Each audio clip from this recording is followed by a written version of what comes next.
Le podcast est une production de Stout. On parle à Julie, 27 ans. Elle adore la communication et est enthousiaste de la sortie de nouveaux produits et aime se réinventer.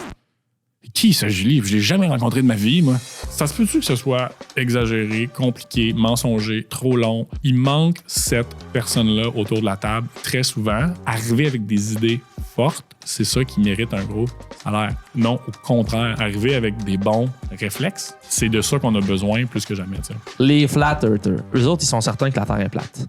Ouais, moi tout. Comme je l'ai dit, tantôt c'est une joke, mais c'est pas une joke. C'est quoi la stratégie? TikTok. C'est pas une stratégie. Tu sais, tu peux pas avoir la science infuse là-dedans. Là. T'essayes une pub, t'essayes quelque chose. À chaque année, j'ai de plus en plus peur de la certitude et j'aime de plus en plus la curiosité. Tu sais. Je suis beaucoup plus intéressé par vos questions que vos réponses. Ah, t'es rendu coach de vie? Je vais être qui si je suis pas le spécialiste? 70% de notre job, c'est en même depuis que le monde est monde. Prendre des scénarios pas faciles puis make the most of it, mettons. Il y a un flair, c'est quoi? Il vous spot en rentrant puis il est comme... Toi, t'es le futur. Ah ouais, viens ici, genre? Parce que clairement, avec toi pis Dom, il s'est pas trompé, là. Cette industrie-là, il y a une grosse peur de se tromper. La manière de savoir que j'ai fait un excellent job en stratégie, c'est quand j'ai fini de la présenter, tout le monde dit « c'est juste ça ».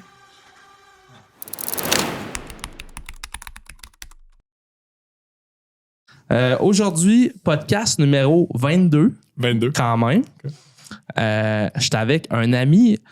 Je sais pas quand est-ce que tu peux dire ami de longue date, mais je vais dire ami de longue date. Ça fait déjà 5 ans qu'on se connaît. On a travaillé chez Orchestra ensemble. On a été officiellement Gatinois les deux pendant quoi? 1 an et demi, quasiment 2. Partner de CrossFit. C'est ça, j'allais dire. J'allais écrire dans mes notes. Mon partner de CrossFit, j'en avais un, c'était lui. On travaille chez Orchestra depuis 2017. Exact. Associé depuis décembre 2021. Mon ami, Sacha Lausier. Comment ça va? Très bien, M. Nadeau, content d'être chez vous, c'est beau. Merci, c'est excitant, hein? Ben pour vrai, on dirait que oui. Tu sais, là, c'est comme sérieux, là. Passer de chum de CrossFit à autre chose. À autre chose. Là, on fait le podcasting ensemble. Je pensais pas que ce jour-là arriverait. Ben moi non plus. Je pense que je suis comme un peu ému. Quand j'ai starté ici, il n'y avait pas d'objectif de starter un podcast. Puis comme je t'ai dit tantôt avant le podcast, c'est devenu plus gros que je pensais que ça allait être. Puis je pense que c'est pour les bonnes raisons parce que justement, c'est venu avec le temps. Puis là, c'est comme, OK, il y a de quoi là-dedans. Travaillons là-dedans. Et je trouve ça super intéressant surtout parce que c'est plus simple, de commencer avec les gens que je connais pour venir sur le podcast. Puis une des personnes que je voulais, c'était toi. Parce que, quand je l'ai écrit ici, quand Sacha, il est dans la pièce, là, en tout cas, moi, c'est comme ça, je filais chez Orchestra, là. J'étais comme... Ce gars-là, il est clairement plus intelligent que moi, mais juste par son vocabulaire. Puis si Sacha, il est dans la pièce puis qu'il parle pas, c'est parce qu'il t'en prépare une méchante, là, genre, il réfléchit puis là, il va te sortir une ligne que t'es comme « Ah ben, Chris! » Ça doit quand même être stressant de vivre ça à chaque fois. Je pensais pas que... Quand même. Quand on faisait des brainstorms, je me rappelle d'un brainstorm en particulier, il y avait un petit frigidaire dans la salle de conférence orchestra, t'étais assis dessus. Tu parlais pas vraiment, mais dans ta tête, là, tu peux voir que les gears, ça tournait. Là. Puis à un moment donné, t'as dit une phrase, une affaire, puis c'était comme « Ah ben, Chris. » Et il l'a trouvé. Tu sais, comme ça venait de toi, c'est sorti de toi, puis j'étais comme « Ce gars-là. » Clairement, on vient de le présenter comme quelqu'un d'hyper charmant. Là. Non, mais t'es super charmant aussi. Ça vient dans tes qualités, mais flatteur. Quand je pense à quelqu'un qui connaît bien le monde des coms marketing québécois, mais international, je pense à toi. T'es une référence là-dedans. Pas de pression, correct. Pas de pression. Bien fin, c'est bon. Non, mais écoute, le gars, il écrit des articles pour le plaisir. Je veux dire, je trouve ça super impressionnant. Puis là, toi, en ce moment, t'es encore chez Orchestra. Ouais. Qu'est-ce qu'il fait, Sacha Lausier, en 2023 chez Orchestra? C'est quoi son poste? C'est quoi sa passion, ses drives? Ben, je vais avoir la réponse officielle puis la réponse officieuse. Fait que la réponse officielle que je disais à ma mère, ça la rend bien fière. Ben, tu l'as dit, j'ai rejoint le groupe d'associés il y a quelques années. Donc, on est 4 avec Alex Collin et Fred. Plus précisément, ben, directeur de création, c'est peut-être le poste qui veut dire le plus d'affaires, j'imagine. Ouais. Mais en gros, j'ai la chance de travailler avec du monde pas mal plus talentueux que moi dans leur craft. Ça veut dire des designers, des rédacteurs, des vidéastes. Puis au jour le jour, j'ai la responsabilité de m'assurer que ce que le client nous a demandé, on le perd pas de vue en cours de route. Ouais. Parce que des fois, évidemment, on peut partir en création, tout ça. Il peut y avoir des frustrations en cours de mandat. Fait que c'est un peu de respecter la demande initiale, mais quand même de trouver la meilleure manière de l'amener ailleurs, de pousser un peu plus loin. Là. Fait que un peu négociateur. Je te dirais ça de même, là, entre les besoins clients, la réalité du budget, tout ça, les envies de l'équipe aussi, puis la réalité de temps. Là. Fait que j'essaie de prendre des scénarios pas faciles, puis make the most of it, mettons. Ouais. Je fais ça de même. Ouais, puis je trouve que le titre de directeur créatif, il est comme méconnu, puis il est dur à expliquer parce que de boîte en boîte, il va changer ce titre-là. Dépendamment de ce que la boîte fait précisément. Tu peux avoir un directeur créatif justement juste en prod vidéo qui est spécialisé dans une chose, mais son titre, c'est directeur créatif. Vous avez zéro les mêmes skills, tu sais. Exact. Toi puis lui. Puis au début, c'est un rôle que je voyais qui était très proche du craft. Tu sais, comme il fallait que tu arrives, tu sais, traditionnellement en agence, tu as fait soit plus rédaction ou plus design, direction artistique, tu arrives comme ça en direction de création. Dans d'autres boîtes, comme tu l'as dit, il y a d'autres genres. Mais de plus en plus, c'est peut-être ma vision, tu l'as dit, je pense qu'on est tous assez uniques là-dessus, mais quand on me pose la question de ce que je fais, puis encore une fois, le day-to-day ressemble à quoi, c'est de plus en plus une job de RH.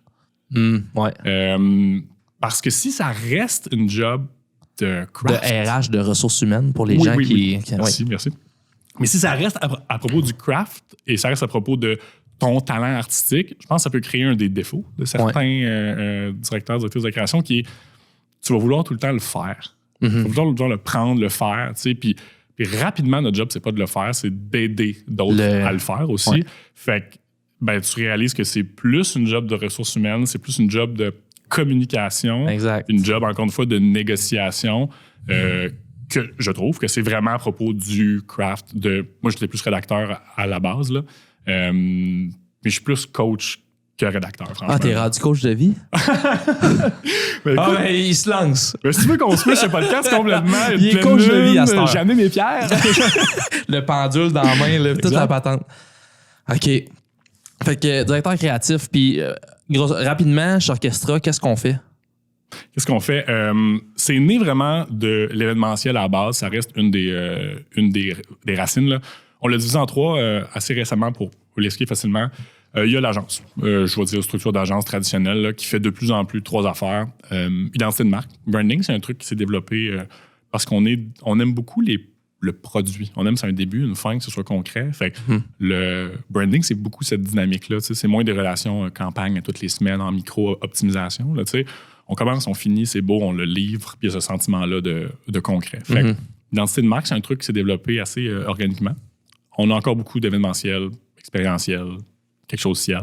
Ouais. Ça, on en fait quelque chose ciel. Exact. Ça reste, je pense, la nature principale. Puis c'est aussi pour ça, j'ai l'impression qu'on est le plus connu encore, à travers des trucs comme Festibière ou autre, il y a quand même un certain rayonnement. Puis communication, campagne, on en fait un peu. Pas une grosse agence de campagne, pas une grande équipe non plus, mais dans certains contextes où vraiment on a besoin de création au centre de la campagne, j'ai pas les 19 stratèges qui viennent avant, puis j'ai pas l'équipe média qui vient après. La conception de ces campagnes-là, quelque chose qu'on fait encore pour certains clients. C'est l'agence.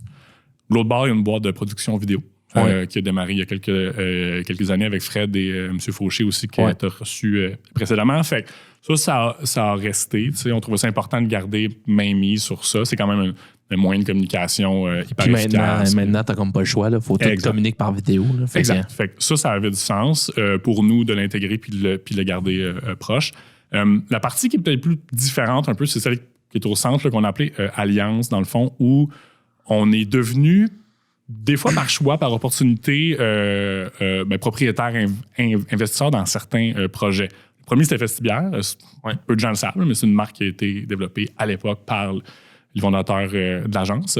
Et là, on n'est pas juste organisateur, on est propriétaire de. Exact. Et ça, on aime. Je te l'ai dit, on est du monde de produits, des gens concrets. Je pense un peu quand même des gens business. On s'intéresse au côté communication, marketing, mais rapidement aussi aux autres décisions d'affaires. Là. Fait que, Festibière, Festival d'humour, la Tyrolienne Interzip qu'on a bâti là, entre les deux provinces.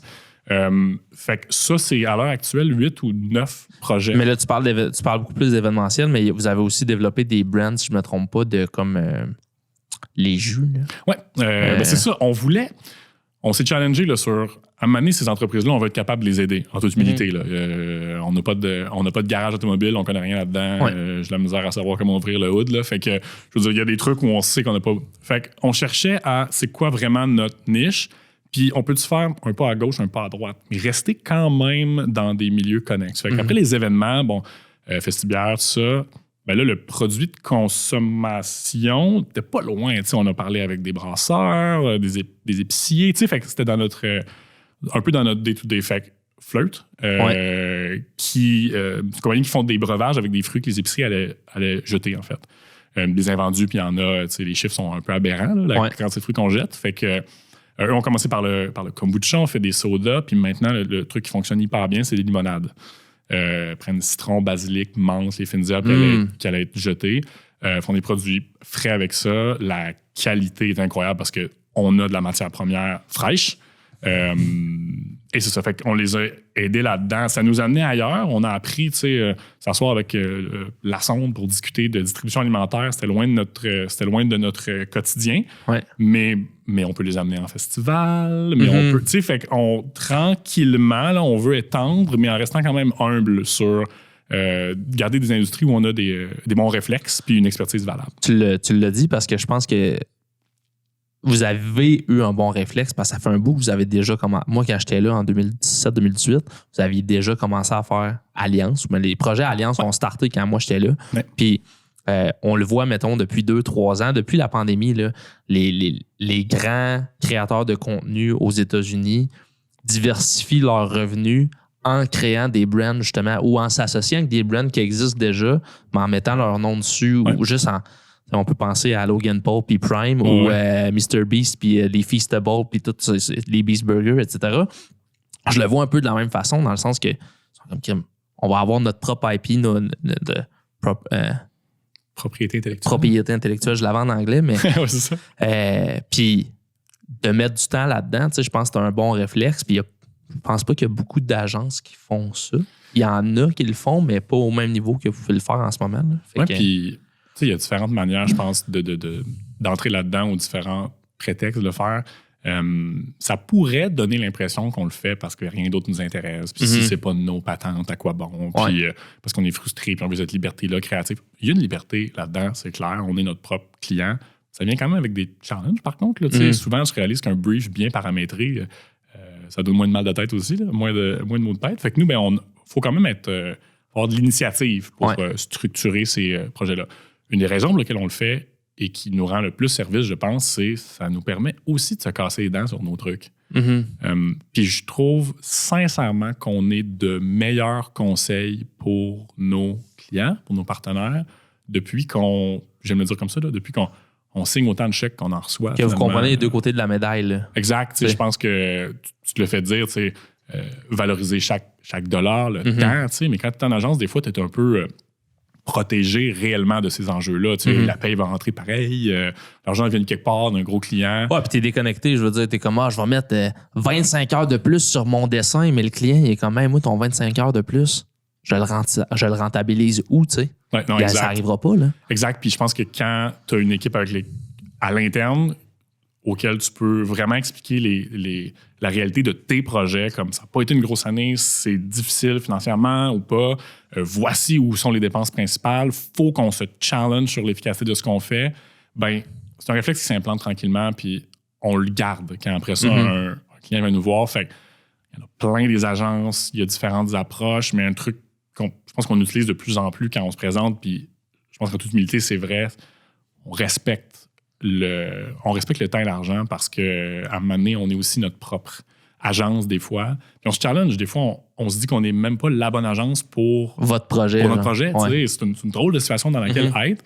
Mais je suis content qu'on soit là dans un monde avec une nouvelle agence à toutes les semaines. Là. On se challenge toujours sur c'est quoi notre pertinence. Là. Notre pertinence est probablement là. Ça. Excellent. Là, on a parlé de qu'est-ce que Sacha fait en 2023. Qu'est-ce qu'Orchestra, parce que tu es chez Orchestra. Rapidement, parce que plus tard dans l'épisode, on est vraiment là pour parler d'un sujet clé en ce moment, en 2023. Mais avant, je trouvais ça intéressant qu'on comprennent un peu c'est qui Sacha Lausier. Fait que, sans partir de ton enfance, mettons, ou de genre, hey, moi, à 0 ans, je dessinais dans le ventre de ma mère, mais qu'est-ce qui t'a poussé à étudier dans ce domaine-là ou à faire le parcours que tu as fait jusqu'à présent, mettons? En effet, je vais te skipper les dessins dans l'utérus parce que je ne peux pas dire que j'ai des grands souvenirs de ça, là, mais tu sais, j'ai le parcours le plus typique de sciences humaines, pas de maths, bon dans tout ce qui était écriture, mes cours d'histoire me sauvaient de mes cours de maths. Fait qu'il y a eu rapidement, je pense, une facilité de communication, même si à la base, assez timide, réservé, bien awkward dans un 5 à 7. Là, c'est pas vraiment tant que ça. Là-dessus, t'as un talent que t'as que j'ai pas, là. Mais, mais en 5 à 7, j'étais assez awkward, moi aussi. Je suis pas le gars le plus à l'aise, mais ouais. Fait que, donc, tu comprends. Fait que, tu sais, bon, cette facilité-là, je pense que, et c'est comme ça que je le raconte quand on me le demande, je pense que l'élément déclencheur, ça a été, encore à ce jour, l'emploi, à part chez Orchestra, que j'ai trouvé le plus utile puis le plus déterminant dans ma carrière, c'est Kanjo.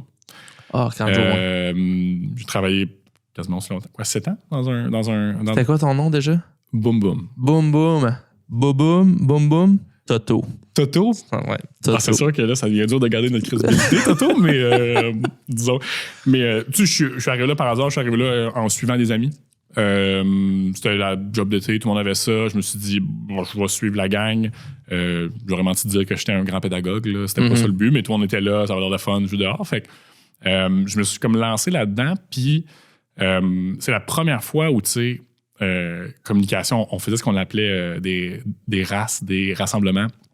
2 par jour, 15 minutes, 300 enfants, aucune patience. C'était des pitchs, en fait. Là. Il y avait un côté créatif là-dedans, costumier, c'est quoi le scénario, 15 minutes, ils sont toutes là. S'ils trouvent ça plate, ils vont te le dire, là.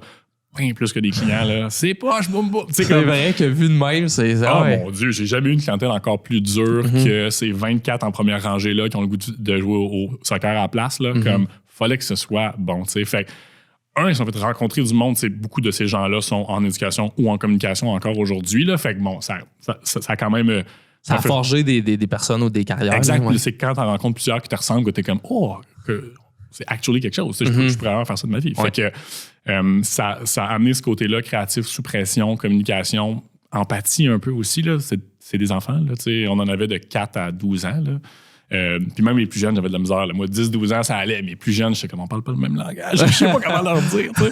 Fait que ça, bref, ça a été une première expérience. Après ça, bon, puis en semaine, tout ça, ben là, c'était plus ou moins à propos des cours, mais dès qu'il y avait une présentation orale, let's go. Dès qu'il y avait cet aspect-là de communication, let's go. Puis j'ai vite été exposé à... Je suis allé au le PEI, le secondaire. Puis j'ai vite été exposé à du monde qui, vraiment, là, sont hyper talentueux, hyper rigoureux, ont le craft, que ce soit en sciences ou autre. Là, mes colocs qui n'arrêtaient plus de gagner les médailles de gouverneur. Puis j'étais comme un peu de pression. Là. Ouais. Puis je me suis comme défini en rapport à ça. C'est comme, je vais être qui si je suis pas le spécialiste? Parce que ça, c'est un spécialiste. Je ne serai jamais ça dans la vie. Okay. C'est ce niveau d'acharnement-là que ça demande. C'est ce niveau de patience-là que ça demande. Et pour vrai, je ne l'ai pas. T'sais. Fait que on dirait qu'en opposition à ces personnages-là, je me suis dit, je suis le gars qui peut être intéressé à tout, qui peut apprendre quand même rapidement, mais qui est capable de le communiquer aussi à d'autres. Exactement, synthétiser rapidement. Fait que, et c'est un jour, moi, je l'ai respecté énormément. Eux ont commencé à respecter ça aussi de moi. Je fais, OK, fait qu'il y a comme une relation un peu symbiotique. Là. Les deux, on se sert. Là. Eux sont bien plus profonds que moi dans leur sujet, mais ils ont besoin de quelqu'un qui le résume, qui leur dit là, tu te parles tout seul. Personne qui te comprend, mon homme. Zéro. Fait que je suis devenu cette personne-là, puis de fil en aiguille, j'ai fait 1 an en musique.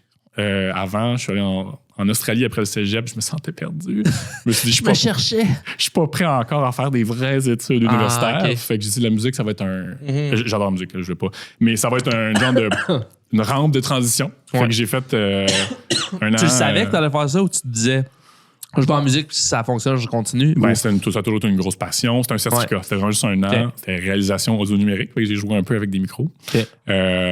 Et dans ma tête, ça allait me permettre de me remettre dans le bain, là, puis reprendre le focus pour retourner aux études sérieuses. Les communications. Les communications, très sérieux. J'ai appliqué à Laval dans un concours de circonstances. Parce que t'es un gars de Québec. Je suis un gars de Québec, C'est un gars ça. du 418 encore à ce jour. 418, Mon numéro est represent, encore, let's oui. go. Oui, fier. J'ai appliqué à Laval pour cette raison-là. C'était plus facile, c'était près de chez nous. Je m'étais pris en retard pour les autres universités de toute façon. Ouais. Fait que je me suis ramassé là. Puis j'ai rapidement rencontré un professeur, M. Christian Desilets. Ouais. Dom aussi, Fauché a passé un peu là-dedans, qui aimait, je pense, prendre des étudiants hyper motivés et les faire travailler vite. Fait qu'il y avait une petite agence à l'interne Avec du ses bac. étudiants. Exact. Genre, ouais. On avait réellement des vrais mandats. Fait que, tu sais, 2 semaines après mon entrée au bac, je pitchais à la direction de Éducalcool pour une campagne. Tu sais, fait que c'est comme s'il y avait un... Mais lui, Christian Desilets, il y a un flair, c'est quoi? Il vous spot en rentrant, puis il est comme, toi, t'es le futur, en ouais, viens ici, genre?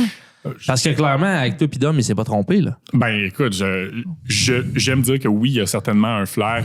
Grosse carrière en agence précédemment. Puis, tu sais, on rencontre beaucoup de théoriciens, d'académiciens dans le contexte universitaire. Là, c'était vraiment un praticien. Il avait fait ça de sa vie. Il avait des dizaines d'années d'expérience derrière. Puis, tu sais, dans ces domaines-là, avec tu sais, des gros bassins d'étudiants, d'étudiantes, là, communication ou autre, là, clairement, les niveaux de motivation sont différents, sont disparates. Fait que, il est quand même dur, mais honnête. Là, comme si ça fonctionnait pas, il nous le disait. Là, comme j'ai jamais entendu bullshit plus souvent que dans mes meetings avec Christian. Fait que ça fonctionnait pour certains, moins pour d'autres. Nous, on attendait que ça, se faire dire. Ouais, se faire démonter, là, quasiment. Complètement. On demandait ça.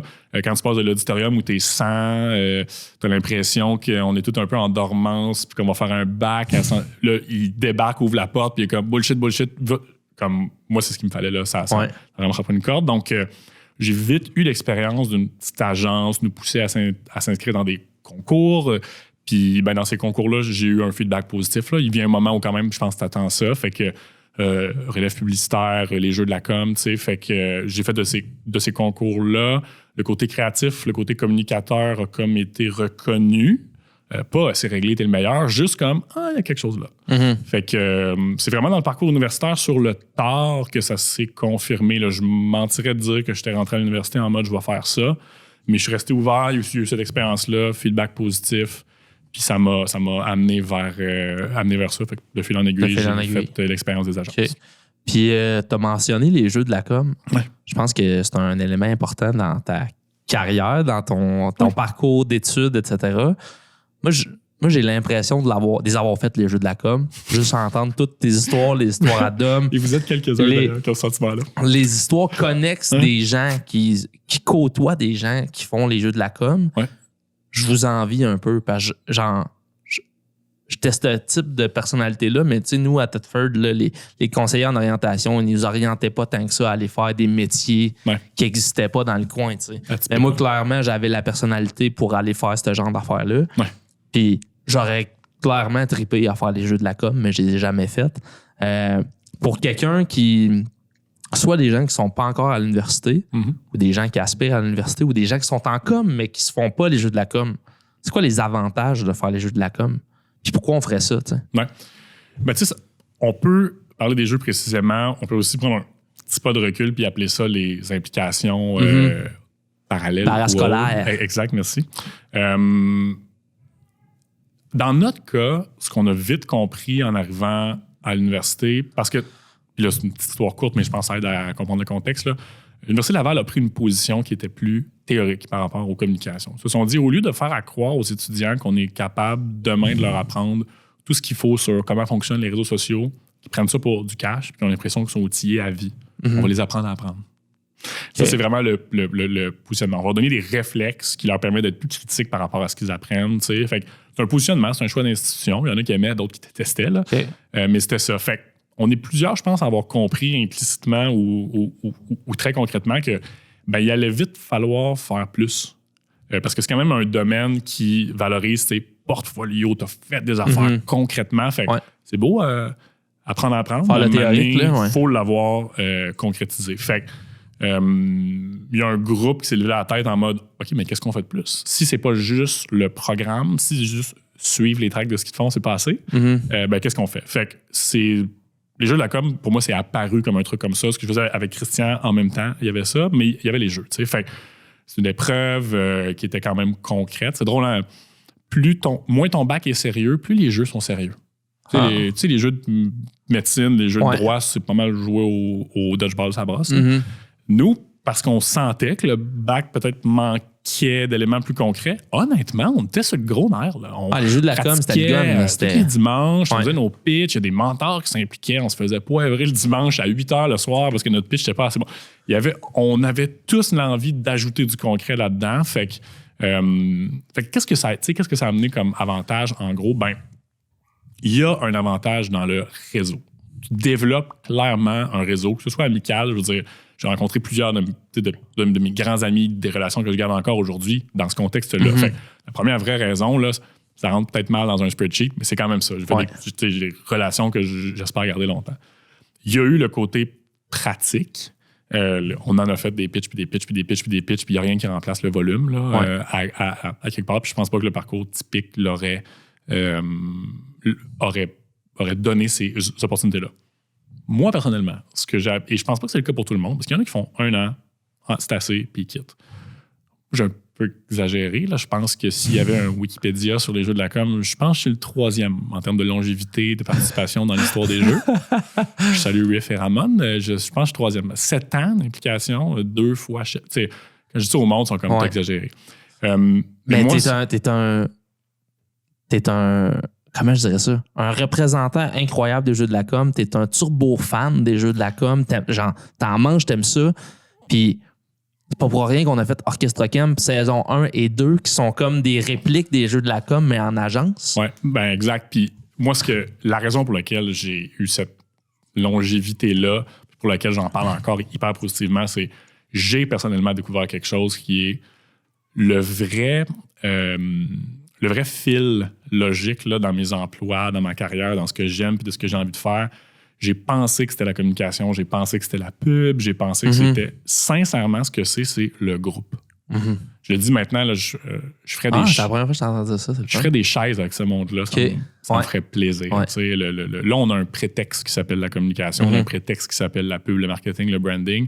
Mais avant tout, c'est qu'un groupe de gens qui pourraient très bien être chacun de leur côté, pas égoïstes, mais individualistes, choisissent de prendre ces objectifs-là, de les partager ensemble, de s'impliquer là-dedans. Je trouve ça beau.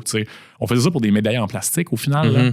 Pour un trophée à 20$ qu'on peut se recommander sur Amazon. Là, mais on avait tous décidé que c'était notre motivation commune. Puis quand tu regardes mon parcours après ça, je t'ai parlé de camp de jour, j'ai fait ça 7 ans. J'ai équipe sportive, j'étais un gros joueur de badminton, j'ai coaché, j'ai fait ça 7-8 ans encore. Les jeux, j'ai fait ça 7 ans. Orchestra, ça va faire 7 ans. Le point commun de ces aventures, il y a eu le sport, il y a eu le camp. C'est pas la matière, c'est pas le contenu, c'est le contenant. Puis le contenant, c'est un groupe, toujours du même genre de taille, un groupe de 20-30 personnes, donc assez petit pour avoir des réelles connexions. Puis je pense qu'ils font le mot est fort, mais qu'ils font le sacrifice de soi de dire on pourrait penser à nous autres. Ouais. Mais là, on décide de travailler ensemble, on a un but commun. Je pense que théoriquement, il y en a qui appellent ça un group flow. L'idée qu'on a comme une mécanique là, organique quasiment ensemble à travailler dans un même but puis de s'oublier un peu là-dedans. Je trouve ça formidable. Et finalement, les jeux, c'était ça. Et c'est pour ça que moi, ça a vraiment comme ça a cliqué coché avec toi, une case là, incroyable. Ça aurait pu être les jeux de peu importe quoi. Ça aurait pu être j'aurais fait ça toute ma vie. Pas juste ça, mais j'aurais fait ça parce que ça venait chercher cet élément-là de dépassement en groupe que je trouve vraiment, vraiment le fun. Fait que Orchestra est hyper logique comme prochaine étape parce que là, j'ai encore la chance de faire ça. Oui. Puis, je l'ai mentionné, mais Orchestra Camp, saison 1 et 2, qui sont des séries, des web-séries, un peu dans le même concept, un genre de télé-réalité de communication avec des équipes qui challengent sur un pitch défini avec un client, un vrai client. La première année, c'était avec le Waxwing Gin. Exact, avec une distillerie, Artistic Residence. Qui est une série sur laquelle moi, j'ai mis, encore une fois, un effet de groupe. Là. J'ai mis ma vie et ma santé mentale dans ce projet-là. J'ai travaillé des heures et des heures et des heures sur le montage parce que c'était le premier qu'on faisait. Fait la structure, on la savait pas trop. On la déterminait au même temps. Des matins, on se levait, genre...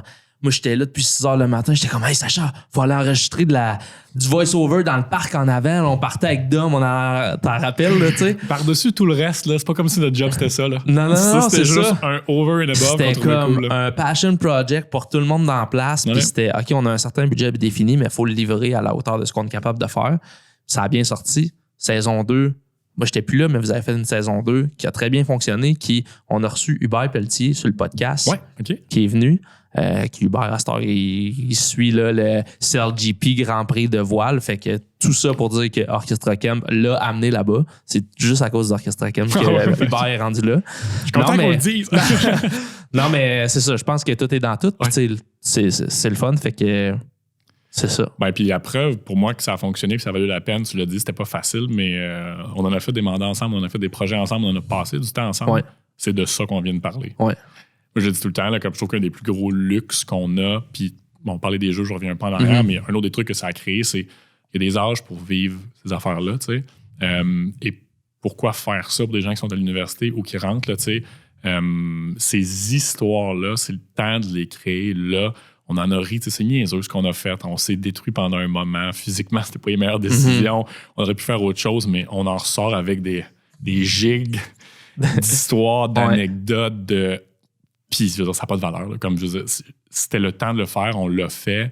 Puis, d'avoir de ces histoires-là, de ces moments-là partagés, puis encore une fois par année ou deux, on se croise, puis on se les rappelle encore, puis on tripe autant, puis c'était aussi une des grosses valeurs de ça. Puis, le camp, je pense, a créé un peu ça pour les participants, même pour l'équipe. Là, on s'en reparle encore. Ouais. Il y a quelque chose là. Il y a un lien là, tu sais, ouais. Ouais, exact. Okay. Puis, quand tu prends ça avec du recul, ben, les moments qui ont resté en mémoire pour une raison ou une autre, là, comme, ben, pour moi, ont toute la valeur du monde. Parce que pour ça, il y en a eu des milliers d'heures dont on ne parlera pas une seconde aujourd'hui. Ouais. Là. Il y en a eu des milliers, on s'en rappelle pas. C'est ça. Ouais. Ben, c'est pour ces moments-là qu'on travaille. Là, même dans les années où est-ce que j'ai travaillé plus à l'international, c'est pas tant des prods que je me rappelle. Là. C'est les moments avant, après ou comme pendant, mais la synergie de l'équipe, le fun qu'on a eu ensemble et pas tant les 12 heures de montage qu'on mettait à tous les jours. Là, fait que... Je peux te faire mon petit 10 secondes coach de vie par rapport à ce point-là? Vas-y. J'ai entendu un truc qui m'a quand même frappé, où dans le monde de la santé à l'heure actuelle, il y a de plus en plus de discussions sur la longévité. Comment je peux vivre plus longtemps, le vivre fasting, mieux, tout ça, de la patente. Mais j'ai entendu quelqu'un qui s'appelle Tim Ferriss. On est dans un contexte de podcast. Je trouve que c'est un des excellents qui disait un grand. Il y a aussi une manière de travailler sur sa longévité dans l'autre sens. Ça veut dire, si tu augmentes la quantité de moments dont tu te rappelles, ça te donne l'impression, post-mortem, que tu as juste eu plus de temps que les autres. Tu sais, en pandémie, on l'a vécu, 2 ans sont devenus comme une grande journée en pyjama. Ça nous a coûté 2 ans, en termes de longévité. On a l'impression que c'est passé, le sentiment de « aïe, c'est tellement passé vite Ouais. ». C'est comme si on s'était fait un peu voler ce temps-là, tu sais. Mais d'ajouter de ces moments-là, de ces histoires dont tu te rappelles, des fois, je me rappelle des jeux, puis je suis comme, j'ai-tu fait ça 24 ans ou 7? Parce que il me semble qu'il y en a, je m'en rappelle, tu sais. Ouais. Fait que, après coup, ça te donne l'impression que tu as eu plus de temps, tu sais. Fait que, je connaissais l'idée de la longévité en avant, mais je trouve ça cool, l'idée de la longévité en arrière. Tu sais, de se laisser ces points-là de référence pour faire comme, man, j'ai profité du temps que j'ai eu parce que je m'en rappelle. Ces histoires-là de groupe, c'est pas garanti, mais ce sont des bons contextes pour potentiellement multiplier ces moments-là dont tu te rappelles. Là. Fait que ça m'avait quand même frappé comme notion. Puis depuis, on dirait que j'essaie de porter plus d'importance à créer de ces moments-là dont on va se souvenir. Puis c'est rarement les plus faciles. Là. C'est les plus chiants, les plus weird, les plus qui nous amènent plus hors de notre zone de confort. T'sais. On s'en rappelle. Encore une fois, je trouve que ça a beaucoup de valeur. Puis les jeux, comme toutes les implications, comme ça crée beaucoup de ça. Ben, c'est un excellent moment, coach de vie. Je te donne ma carte. Tu veux changer de carrière, c'est ça, là. Il y a un site Shopify sur lequel il vend ses roches. Puis exact, tu peux je lire l'ai rechargé à la pleine lune d'ailleurs, récemment. Alors, c'est tout frais. Il y a un peu d'eau bénite là-dessus aussi. Fait que je pense que ça fait un bon recap de c'est qui Sacha Lausier. On a parlé du passé, on a parlé de tout ça. Mais quand je t'ai contacté pour venir sur le podcast, j'étais comme, faudrait parler d'un sujet précis ou de quelque chose qu'on trouve qu'en 2023 est comme pas un problème, mais qui est quelque chose dans les agences qui est comme un non-dit de genre, on sait que ça existe, mais pas qu'on s'en fout. Et en faisant mes recherches pour le podcast, je suis retourné sur tes réseaux. Facebook, je suis descendu jusqu'en 2017, un peu avant. LinkedIn, même affaire. Puis je me rappelle que tu avais posté une vidéo il y a 1 an ou 2. Mais on va le voir avec la date de la vidéo. C'était il y a 1 an.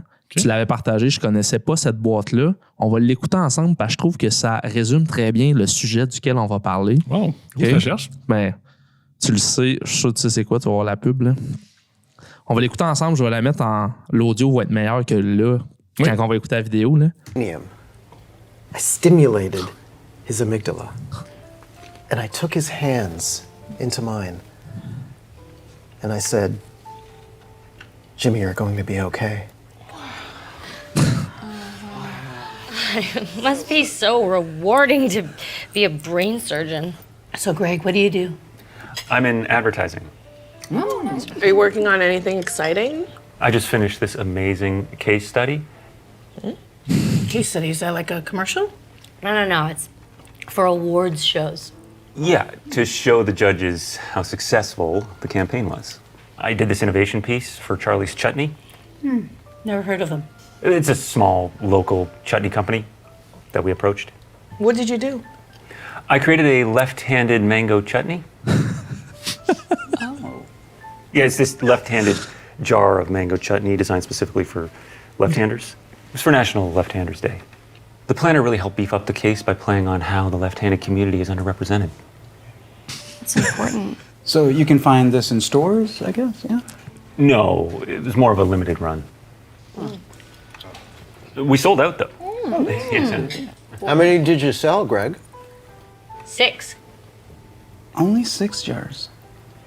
And I bought 4. Yeah, but we generated 12 billion impressions, and we helped build brand engagement by 112%. We also won the Grand Prix.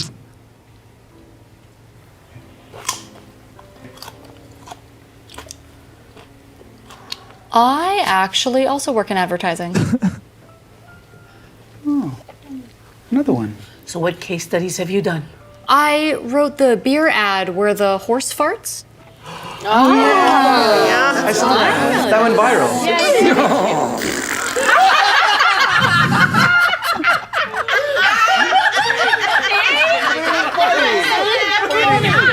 Oh my God. Incroyable. Je Génie. pense que ça résume bien le sujet dans lequel on veut s'embarquer. Bien joué, en effet. Parce que, même moi, quand tu m'as envoyé tous les points, j'étais comme, OK, il faut que je fasse un peu de recherche, il faut que je m'en mette à jour. Je trouvais ça super intéressant. Puis quand je suis retombé là-dessus, j'étais comme, OK, ça résume exactement le point qu'on veut amener, qui est, il y en a, tu l'as dit tantôt, il y a une nouvelle agence à toutes les semaines qui sort. Il doit en avoir 450 juste dans la grande région de Montréal, des agences. Puis d'une partie de ceux-là, puis ça, moi je dis pas ça en bâchant personne, il y en a une partie de ceux-là qui travaillent, l'orientation du travail ou de ce qu'ils font est vraiment pour gagner des prix. Puis ça rend plus nécessairement service aux gens qui sont les clients, tu sais. Ouais. Fait que c'est un peu ça le sujet duquel on veut parler. Ouais. Ben c'est... Je suis retourné récemment à l'école. Je donne des cours, mais je voulais en suivre aussi un peu. Là, il y a un moment où je voulais m'assurer que je restais pertinent. Puis il y a des fondements un peu plus techniques que j'avais l'impression que je n'avais pas, qui me manquaient. Fait que, bref, je fais un mini MBA en marketing. C'est un format quand même de plus en plus populaire parce que ça se fait bien pendant que tu travailles. Puis avec un gars qui s'appelle Mark Ritson, que je respecte beaucoup, là, qui est un stratège à l'international, qui a travaillé pour... beaucoup de grandes marques, LVMH, là, Louis Vuitton, le groupe Le Bon. Ouais. Fait que, je disais ça en 10, puis le premier cours s'appelait Market Orientation. Orientation vers le marché. Ouais. Puis je comprenais bien les 9 autres. On a parlé de distribution, de prix, de produits, les fameux 4P. Mais ça, j'étais comme, le premier, et comment il va faire 1 heure et demie là-dessus? Parce que formation vidéo avec OK, t'étais sceptique même avant. Là. Ben, j'étais juste curieux de, je veux dire, c'est quoi le caisse? Ouais. C'est quoi la matière là-dedans? Puis ça m'a quand même frappé. Puis on dirait que ça a mis des mots sur quelque chose que je sentais un peu depuis un moment. C'est l'idée de, en gros, l'organisation que tu pilotes ou l'organisation pour laquelle tu travailles est orientée vers qui? Orienté de quelle manière? Tu sais? Puis quand il décrivait différents types d'orientation, je me mettais à sourire parce que je reconnaissais beaucoup. Tu sais. Il y en a qui sont orientés vente. Tous les clients ont la même valeur. Une vente, c'est une vente. On cogne chez eux, on pousse jusqu'à ce que ça fonctionne. C'est une vieille école quand même. Tu as orientation produit. On va faire quelque chose, le monde va l'acheter. Et il y en a, il donnait l'exemple de 3M. Tu sais, 3M, compagnie d'innovation qui sort quasiment 50 000 produits par année. Là, tu sais. Il y en a, mais c'est l'idée de, on va bâtir quelque chose. On se demandera après à qui ça sert. Mais c'est très développement, produit, création, craft en premier. Après ça, on verra. On va penser qui c'est qui doit l'utiliser. Exact. Il y a une orientation qui est très commune dans notre monde, je pense, qui est orientation communication. Peu importe ce qu'on a à vendre, peu importe à qui on a le vendre, on est tellement bon en communication, on est tellement bon en pub que ça va fonctionner. C'est l'idée que la com, la pub vont pouvoir créer de toutes pièces un produit utile, une communication utile qui sert vraiment à des gens. Et là, il présente l'idée d'orientation marché. Commencez-vous vraiment par vous poser la question à qui on parle et de quoi ont-ils sincèrement besoin? Et qu'est-ce qui les intéresse? De faire complètement un 180 sur toutes les méthodes. Tout ce qu'on connaît actuellement. Là, Exact. Et de se dire, on devrait commencer par regarder. Puis tu sais, on dit le marché, ça a l'air d'être froid comme terme, là. Le monde. Les gens que tu croises dans. Puis de se poser la question, quel niveau d'intérêt ils ont? Quels réels enjeux ils ont? Qu'est-ce qui les intéresse? Puis combien de temps ils ont à me donner vraiment, là, si on est sincère, là, pour que je leur explique ma solution? Là. Et ça vaut quoi pour eux, ça? Et de ne se fier que sur ça. Puis il y a des grandes entreprises qui le sont. Amazon dit, et je pense que c'est vrai, qui sont obsédés par le consommateur. Customer obsessed. C'est un de leurs grands principes à l'interne. Et en effet, je veux dire... C'est ça, puis ça fonctionne. Toutes les décisions sont prises en fonction de ce que tu préfères, ce qui est plus facile, ce qui facilite ta vie, avec le niveau d'attention que tu as à leur donner. Comme c'est vraiment, vraiment, vraiment ça, l'orientation. Et en écoutant ça d'un point de vue marketing, ben c'est sûr que c'est facile de rire du domaine un peu publicitaire, communication, parce que si on est hyper honnête, on est quand même coupable souvent de ça. On oublie complètement à qui on parle. Vraiment. L'orientation reste nous versus eux. Même les termes qu'on utilise, tu sais, notre reach, les tactiques, c'est comme c'est tout un lexique militaire. Ouais. Tu sais, un lexique militaire, là, c'est je vise quelqu'un, je tire dessus. Comme c'est vraiment même dans le fondement de ce qu'on fait, là, tu sais, notre cible, notre ci puis notre ça, c'est vraiment nous, on a une bonne idée puis on va le garrocher par la tête assez fort et assez souvent pour jusqu'à ce qu'il l'achète. Tu sais. Je pense que tu sais, ça a l'air simple comme ça, genre OK, c'est évident. Je pense que c'est vraiment moins évident qu'on pense. Ouais. C'est facile à dire, mais vraiment comprendre ce C'est que ça dur à appliquer, demande je pense. complètement. Et c'est comme devenu un peu ma fascination. Là. Dernièrement, ouais. Je trouve ça super intéressant parce que Sacha Roy l'a mentionné dans ses mots à lui, dans son podcast. OK. Ben, mentionné.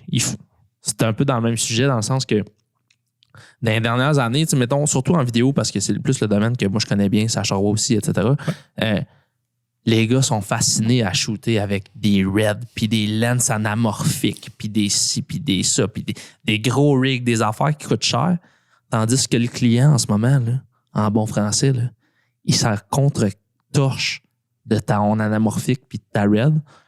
Tout ce qui pogne le plus, c'est des vidéos tournées avec un téléphone cellulaire qui ont l'impression d'être faites par un humain comme un autre. Ouais. Pas avec une équipe derrière lui, etc. Fait que je pense que ça montre bien le point que tu vas amener de comme nous, des fois, on a notre idée de qu'est-ce qu'on veut créer, mais le marché, il s'en fout. Là. C'est pas ça. Là. Ce qui est ingrat, je pense, de cette industrie-là, c'est si on est hyper honnête, là, puis tu reviens sur. Tantôt, on parlait d'études. Là. Ouais. Peu importe le cheminement que les gens ont pris ou ont fait pour se rendre jusqu'en communication, marketing, pub ou autre. Là. Si on est honnête, tantôt, je parlais que à des moments, j'ai reçu du feedback positif. Là. On a un peu l'impression qu'on a une place dans cette industrie-là à cause de notre personnalité. Il y a un moment où tu as l'impression que tu as des opinions, tu as une vision, tu as une culture, tu as une personnalité qui fit avec l'industrie. Si on est hyper honnête, certains sont amenés dans l'industrie pour leur méthode, sont amenés pour leur... Mais Il y en a beaucoup qui sont amenés pour leur personne. C'est pas vraiment l'effort qu'on valorise, c'est le résultat. T'es quelqu'un, ton opinion est cool, tu fites avec le groupe. Tu sais, on en entend beaucoup de ça. Puis je peux comprendre pourquoi. Tu sais, c'est une job qui est très humaine, il va y avoir du contact client, du contact d'équipe, c'est très organique. Fait que je peux comprendre qu'on évalue des gens en fonction de leur personnalité. Maintenant, ce qui est dur à comprendre, puis qui en laisse beaucoup derrière, puis il y en a qui ne comprendront jamais, c'est je t'ai choisi pour tes opinions. Je t'ai choisi pour ta vision du monde. Mais le prochain niveau d'expérience, c'est que tu comprennes que ton opinion vaut rien. Ouais. Il y a quelque chose là-dedans d'un peu cruel. Si t'es choisi en médecine, oui, il y a un côté personnel, puis j'ai des amis qui l'ont fait, mais t'es choisi pour ton efficacité, t'es choisi pour tes méthodes, t'es choisi pour tes réflexes. T'as pas ce genre de changement-là de vitesse où à mi-chemin dans le parcours, je suis comme, en passant, tous les critères d'évaluation qui ont servi à la première moitié du cours, là, il faut faire comme l'inverse. Je pense que c'est dur à accepter ou c'est dur à comprendre pour, je vais dire des plus jeunes, mais il y en a qui, je pense, passent à côté toute leur vie. C'est comme, mais là, je suis ici parce qu'on respecte ma vision, on respecte ma culture, on respecte mes opinions, mon jugement, ma manière de réfléchir, tu sais. Puis ça a fonctionné dans le passé, peut-être par hasard. Ouais. Mais là, c'est comme, non, je pense que si j'avais à décrire c'est quoi quelqu'un de senior dans une organisation, communication, marketing, pub, je pense que tu deviens senior le jour où tu comprends que tu es la personne la moins importante dans le processus. Puis il y en a à qui ça prend une vie, tu sais. Fait que je le réalise et j'essaie de l'expliquer. Puis c'est dur de l'expliquer sans, honnêtement, que les gens se sentent insultés. Tu veux dire, comme, on m'a donné du feedback positif sur mon opinion. Là, tu es en train de me dire que tu t'en fous. C'est comme, oui, mais non. Tu sais, dans le sens que quand tu vas avoir l'information en main, je sais que tu vas la juger de manière pertinente. Tu as du jugement, mais il faut que tu deviennes plus objectif. Il faut que tu deviennes une machine à laquelle je peux donner de l'information. Tu vas mettre ta couleur là-dessus, puis tu vas l'exécuter créativement de manière intéressante. Mais le début du processus, là, tes opinions, ce que tu en penses, c'est pas toi, là. En fait, si tu travailles en marketing communication, tu n'es déjà jamais le public cible. Ça t'intéresse bien plus que le commun des mortels. Tu as passé 10 heures à chercher le bon éclairage pour allumer le package de soupe Lipton. Tu es rendu fasciné par le soupe Lipton. Là, genre, le consommateur dans l'épicerie à côté des 94 boîtes de soupe indifférenciées là, a zéro le temps que toi tu as mis là-dessus, a zéro l'intérêt que tu as mis là-dessus. Fait qu'il faut déjà se dire, genre, dès que tu as mis le pied de l'autre bord de la porte, faut que tu laisses ton opinion à la porte, là. Et le client a souvent la même erreur. Le client, tu connais ta business, t'es collé là-dessus. Là, comme tu n'es plus jamais le public cible. Ne te prononce pas en leur nom parce qu'il est trop tard. C'est fini. Tu as sacrifié quelque chose quand tu es rentré ici, là, c'est ton opinion. Idéalement, tu as laissé à la porte. Ça. OK, puis comment tu fais pour travailler avec ces deux? Parce que c'est ça, en fait, une agence, là, où comme le rôle que nous, on se donne, tu sais, là, tu as parlé des créatifs, tu as parlé des clients. Comment tu fais pour linker ça ensemble de la personne, justement, qui pense, qui sait ce qu'il fait, c'est le plus beau, le plus bon, le plus tout. Puis l'autre client qui est comme moi, je comprends mon produit à 100%. C'est comme ça que je veux l'expliquer. Comment tu fais pour jumeler ces deux personnes-là ensemble pour qu'ils travaillent bien puis qu'en bout de ligne, le produit qui est, mettons, une campagne publicitaire fonctionne pour le marché cible ou le marché visé, là? J'ai l'impression que le défi là, principal, et les meilleures entreprises sur la planète le font. Là. Fait qu'on peut quand même apprendre, je pense, des meilleurs en ce sens-là. C'est, je vais dire un peu grossièrement, mais c'est d'apprendre à respecter la recherche. C'est probablement la partie qui peut, dans le cheminement logique d'un projet marketing, débarquer le plus vite. Là. C'est la recherche. Comme ça va la recherche. On a l'impression que ça peut coûter cher, que ça peut prendre du temps, que ça va nous confronter aussi, que les gens qui en parlent n'ont plus leur opinion, ne connaissent rien. Tu sais, comme, c'est facile de manquer de respect pour l'étape de recherche initiale. Fait que je pense qu'il faut apprendre, puis comme je te dis, les plus grands ont des réflexes, mais pas tous. T'sais. Les plus petits, ça devient plus dur logistiquement, puis je comprends, en temps, en argent. Il y a quand même des méthodes pour le faire, il y a plein d'outils pour le faire, mais de réapprendre ça, puis de rapidement, en début de projet, puis on commence à le faire, je trouve de mieux en mieux chez nous, mais on pourra toujours s'améliorer, là, c'est gestion des attentes vite en début de projet. Tu sais, on fait des identités de marque. Là. Puis des fois, je peux comprendre pour des clients, ils viennent nous voir, ils respectent ce qu'on fait, puis ils ont des attentes pour la marque là, haute de même. Ils ont l'impression que ça va résumer l'entièreté de leurs valeurs, que ça va les rendre virales, que ça va... Peu importe, là, nomme l'objectif. Rendre viral. Ouais, donc, nomme l'objectif ici, là, comme... Puis je peux comprendre, si il y a un spécialiste, tu as l'impression que ça va tout guérir, tu sais. Puis quand il dit non, c'est une petite partie, comme c'est décevant. Fait que j'essaie de rapidement, en début de discussion maintenant, faire voici ce que ça va accomplir et ce que ça accomplira pas. Et si on part sur une recherche faible ou pas de recherche, il faut qu'on soit tous conscients de quelque chose. Là. C'est un géant avec les chevilles fragiles. Comme on peut faire quelque chose d'incroyable. On peut avoir une exécution formidable. Mais si on a exécuté la mauvaise réponse,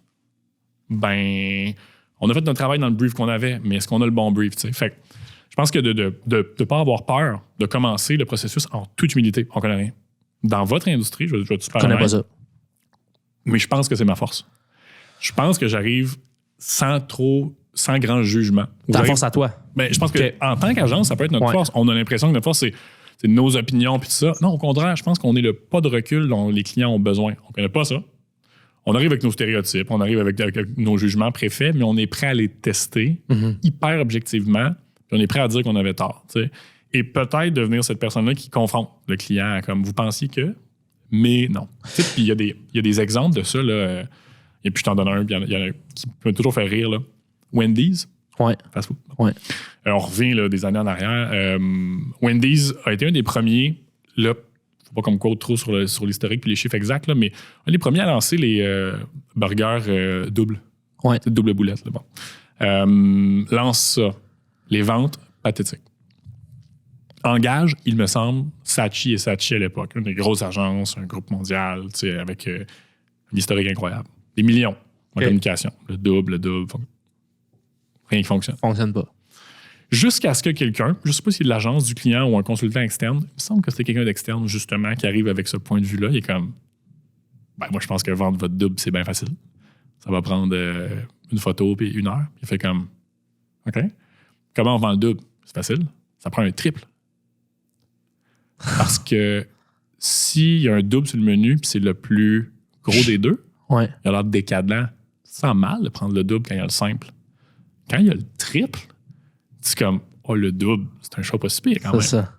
Et c'est ce qui a réglé le problème pour Wendy's, mais le client avait une opinion, avait une certitude que le double se vendrait. L'agence est arrivée avec une certitude. Il faut le communiquer en parler, il faut le vendre, il faut campagne X, Y, Z, jusqu'à ce que quelqu'un se pose la question, pourquoi les gens à qui vous voulez le vendre ne l'achètent pas? La raison, ils se sentent mal à le prendre, c'est un peu gros.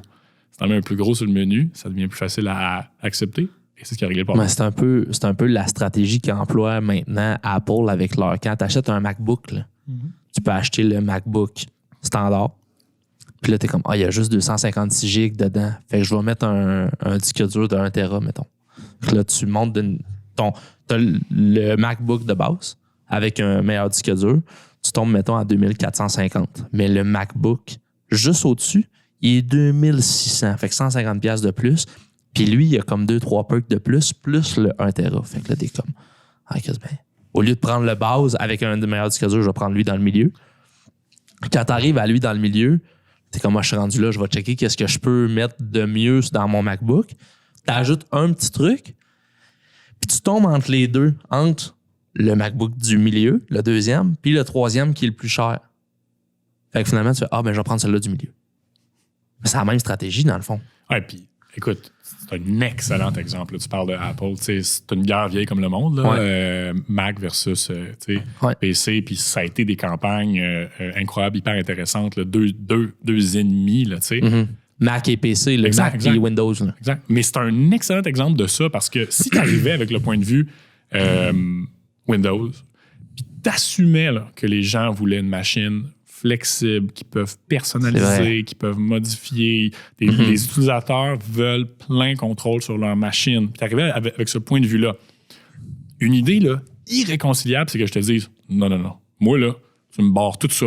Idéalement, je suis pas capable de l'ouvrir. Idéalement, il y a 3 menus. Le bouton est un petit peu plus gros. Il est un peu rondelet. Tu me dis tout c'est où, puis ça file comme un... les deux clientèles complètement irréconciliables. C'est À l'opposé l'un de l'autre. Le Canadien puis Nordique, là, quasiment. Là, comme 100%. c'est ça. Mais ce qui a fait qu'il y avait toute la place au monde pour Apple, c'est que jusqu'à ce moment-là dans l'histoire, tout le monde avait la fausse impression qu'un utilisateur d'un produit informatique veut et désire pouvoir le modifier à sa convenance et l'ouvrir et faire ce qu'il veut avec. Jusqu'à ce qu'il réalise qu'il y a une grosse partie du monde qui était comme, moi, idéalement, Le moins il y a compliqué possible. 3-4 fonctions, il y a une petite couleur parce que le beige, je le trouve lettre. Puis, tu sais, c'était quand même ça. Et on pourrait dire qu'à l'époque, ils se sont vraiment améliorés récemment, mais à l'époque, en termes d'orientation de marché, market orientation, Apple a coupé les jambes de Windows à l'époque grâce uniquement à ça. Puis, tu sais, là, on parle de spec d'ordinateur, mettons, mais juste quand tu vas dans un PC, tu peux acheter du Lenovo, du Acer, du Asus, tu sais, c'est comme quasiment des franchises, là, dans le sens que tu achètes le modèle Windows, mais tu fais ton propre système. Mais ça aussi, c'est confusing. Là. Tu vas sur le site de Best Buy, t'es comme, OK, il y a genre 1800 PC différents à acheter. Tu vas du bord de Apple, t'es comme, j'ai 3 choix. C'est lui ou lui. Puis là, quand je tombe dans mes 3 choix, moi, je suis un type plus professionnel, j'ai 2 choix. Le base ou le pro. Quel que je prends. C'est beaucoup plus facile à t'enligner, tu sais. La meilleure manière de comprendre c'est quoi l'utilité dans la vie du cerveau, c'est sauver de l'énergie. Honnêtement, cette machine-là est optimisée pour sauver de l'énergie. Parce que au cas qu'il sorte un ours du buisson, au cas qu'il faut qu'on... Tu sais, comme, c'est encore très reptilien quand même. Là, c'est comme, si tu peux sauver de l'énergie, m'a coupé. Tu sais, comme, tu n'as pas besoin d'entendre à 100% m'a coupé. Tu as besoin de voir à 100% m'a coupé. On a une machine qui fait que ça, tu sais. Et je pense que c'est aussi un autre des péchés de l'industrie. Là. C'est au contraire, là, tu sais, quand on fait des publics cibles, là, des personas, là, ça, il y a eu une école de ça, tu sais, c'est à qui on parle? Ah, c'est facile. On parle à Julie, 27 ans. Elle adore la communication et est enthousiaste de la sortie de nouveaux produits et aime se réinventer. Qui, ça, Julie? Je l'ai jamais rencontré de ma vie, moi. Comme, c'est vraiment des visions hyper romancées. Nous, on sait qu'on est complexe. Nous, en tant qu'individu, tu sais, on a des contradictions. On aime ci, mais on aime ça. J'ai une Harley, mais je mets de la crème hydratante. Tu sais, comme il y a des... Puis nous, on sait qu'on est complexe.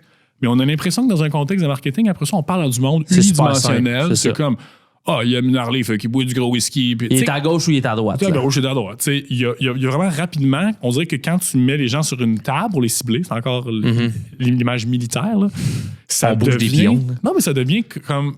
C'est impersonnel, puis ils pensent comme ça, ils marchent comme ça, ils ont tel âge, ils écoutent la TV, puis ils font tel âge. C'est comme... Vraiment, vraiment des portraits grossiers. Puis c'est un autre des points, je pense, qui sont difficiles à apprendre quand tu tombes en orientation de marché, c'est accepter que tu parles à du monde au moins aussi complexe que toi, qui s'en foutent autant au moins que toi. Tu sais. Ouais. Et encore une fois, facile à dire, mais assis-toi dans un brainstorm difficile avec une équipe. Ouais.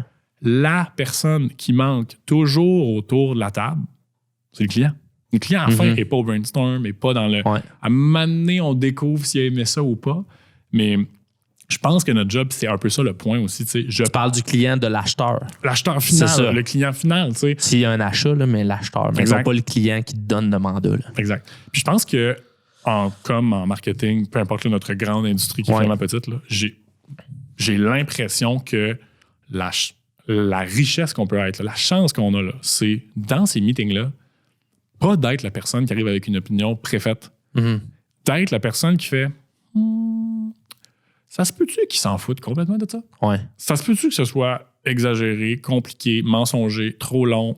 Comme il manque cette personne-là autour de la table très souvent. Et j'ai l'impression que si quelqu'un réussit objectivement là, à être cette voix-là, ce doute-là ou cette perspective-là de ça, là, c'est un gag que toi puis moi on comprend parce qu'on a écouté Family Guy pendant 10 ans, là, puis que quelqu'un comme ça va passer par-dessus la tête. Là. Je pense que ça vaut tout l'or du monde, mais on a peur de cette personne-là parce qu'on a l'impression que ce qui vaut cher, c'est avoir une opinion. Arriver avec des idées fortes, c'est ça qui mérite un gros salaire. Et je pense qu'il faut accepter que non, au contraire, arriver avec des bons réflexes, mais pas d'opinion préfaite, Honnêtement, c'est de ça qu'on a besoin plus que jamais. T'sais. Puis comment tu fais pour aller. Parce que tantôt, tu disais que, mettons, ben, dans les agences, surtout dans les dernières années, là, j'ai eu des offres d'emploi, mettons, que, ils t'engagent parce que oui, t'es bon, mais le vibe est-tu bon, tu sais? Comment tu switches ça pour justement aller chercher les bonnes personnes qui vont arriver à la table, qui vont avoir leur propre opinion, ben, peut-être qu'ils ne diront pas pendant le brainstorm, puis qui vont justement avoir le rôle que tu es en train d'expliquer. Là. Ben, je pense qu'il faut qu'on. Ça peut être une grande réponse, mais de base, je pense qu'il faut qu'on réajuste un petit peu comment on évalue ce monde-là. Ce que j'aime dire à l'équipe de plus en plus, à l'interne, puis je l'encourage, c'est je suis beaucoup plus intéressé par vos questions que vos réponses. Déjà, d'encourager le doute, d'encourager l'expérimentation, de célébrer les « je sais pas ». Je veux savoir, mais je sais pas. Comme j'ai peur, à chaque année, j'ai de plus en plus peur de la certitude et j'aime de plus en plus la curiosité, tu sais. Fait que je pense que je sais quels sont les critères qu'on utilise originalement. C'est comme, aïe, look en entrevue, hyper confiant, avec des réponses pour tout. Tu sais, il y a un stéréotype un peu là-dedans, mais puis il y a beaucoup de recherches qui disent qu'on ferait de meilleures entrevues si on n'était même pas capable de voir la personne. Que même un autre truc super intéressant, que de pouvoir rentrer dans sa chambre 5 minutes nous donnerait une meilleure idée de sa personnalité que de l'avoir en entrevue pendant une demi-heure. De comprendre comment elle agit quand on n'est pas là pour bon. Parce qu'en entrevue, on peut dire ce qu'on veut. Là, mais je pense que c'est de commencer justement à célébrer un peu plus l'humilité. Je le sais pas. Puis de faire comme merci dans le meeting d'avoir arrêté tout le monde quand on le savait pas versus merci d'avoir donné là, la réponse tranchante et confiante qui nous a amené vers une autre direction. T'sais. Puis comment... Tu sais, parce que souvent, mettons, avec un client, on va jouer avec des budgets qui sont tout le temps serrés. C'est rare que tu es comme, j'ai 2 millions de dollars pour faire cette campagne. Comment tu justifies à un client? Parce que le client, il vient te chercher parce que lui, dans sa tête, il considère que tu es l'expert. Comment tu viens justifier à un client que justement, tantôt tu l'as dit, tu arrives en avant d'un client et tu es comme, je connais pas votre marché, Comment tu justifies ça à un client qui vient te chercher pour que tu...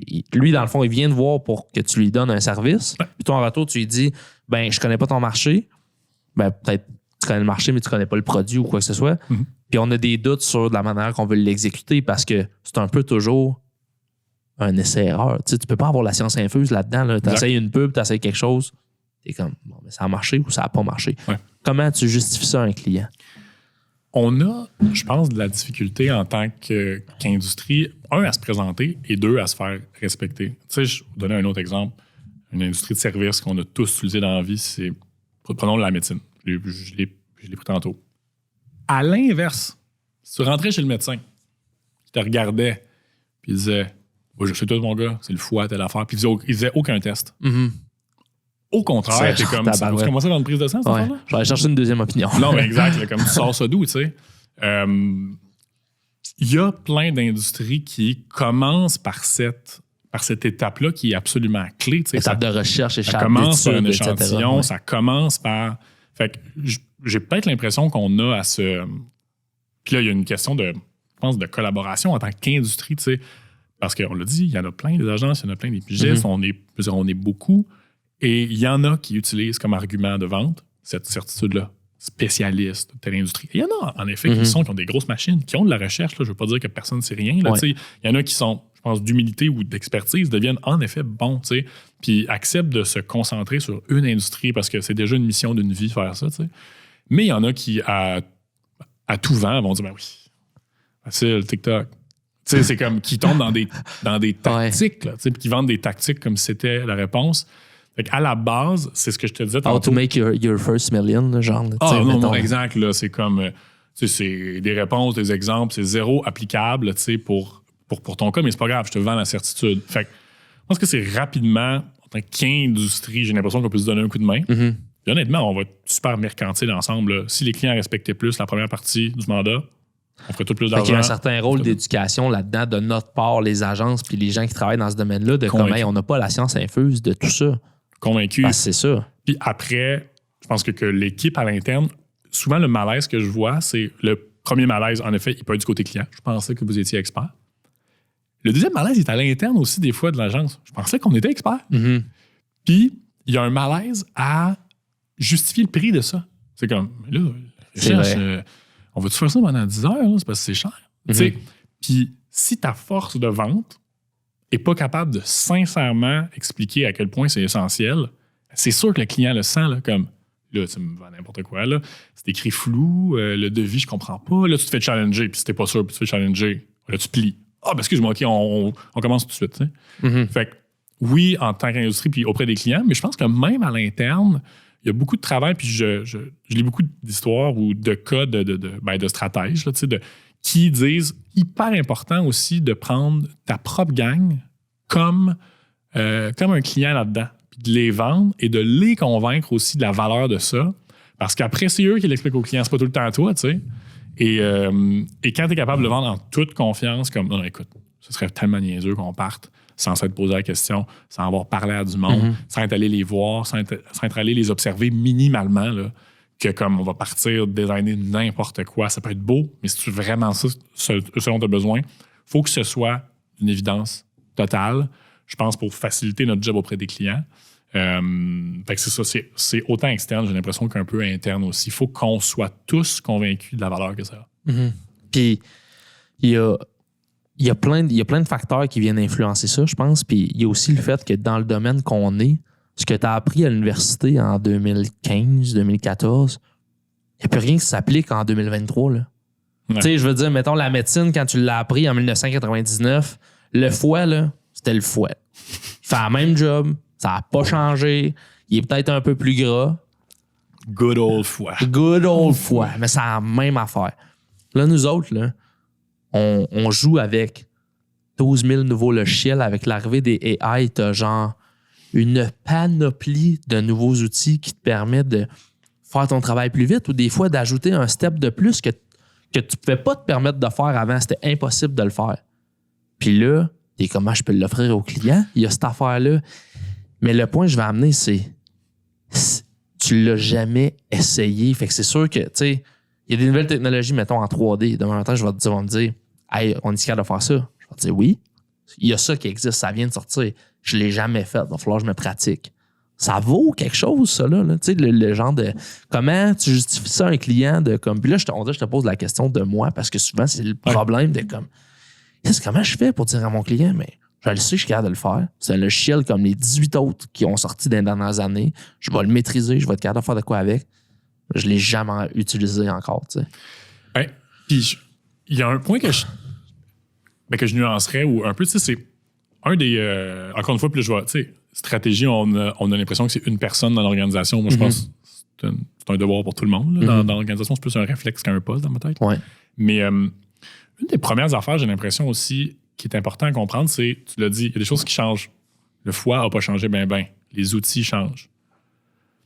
Le premier truc que j'encouragerais les gens qui s'intéressent à faire, c'est comprendre la différence entre ce qui ne change pas et ce qui change.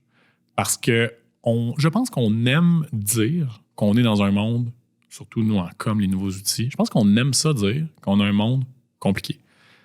La raison pour laquelle je pense qu'on aime dire ça, c'est que ça nous protège justement de l'étape stratégique de dire on va s'asseoir sur un fondement scientifique ou méthodique parce qu'il y a des choses qui ne changent pas. Les motivations consommateurs n'ont pas changé. Tu veux bien paraître, tu veux mieux te sentir, tu veux t'évader, tu veux trouver l'amour, être avec du monde, tu veux. Ça, c'est vieux comme le foie. Là. Ça n'a pas changé. Ça change pas.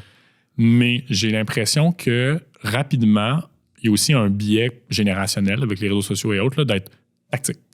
Tactique, c'est la fin du processus. Moi, c'est la partie qui ne m'intéresse pas. Dans le sens que si on sait ce qu'on fait, pour qui on le fait, de quelle manière, on pourrait toutes les prendre les tactiques. On trouverait une manière de porter le message sur cette tactique-là. Mais, comme je l'ai dit, tantôt c'est une joke, mais c'est pas une joke. C'est quoi la stratégie? TikTok, c'est pas une stratégie. C'est un outil dans le coffre. Ouais. Mais ça, c'est une tactique, c'est la fin du processus, tu sais.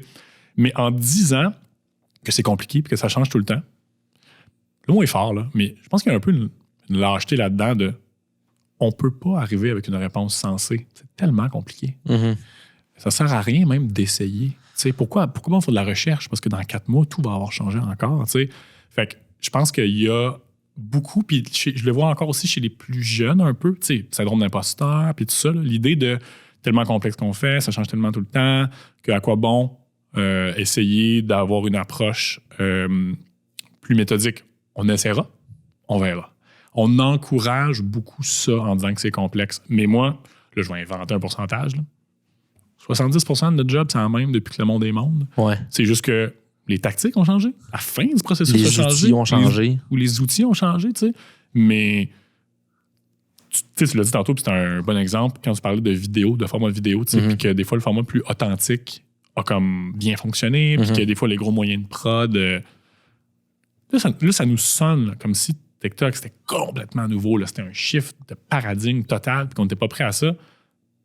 Fondamentalement, tu l'as dit, là, pourquoi ça fonctionne? Parce que le monde reconnaisse le monde. Ça a l'air d'être fait par quelqu'un qui leur ressemble, il s'identifie. Cette industrie-là leur offrait pas vraiment ça. On faisait du gros léché, du Vimeo avec des affaires, ça avait des prods de millions.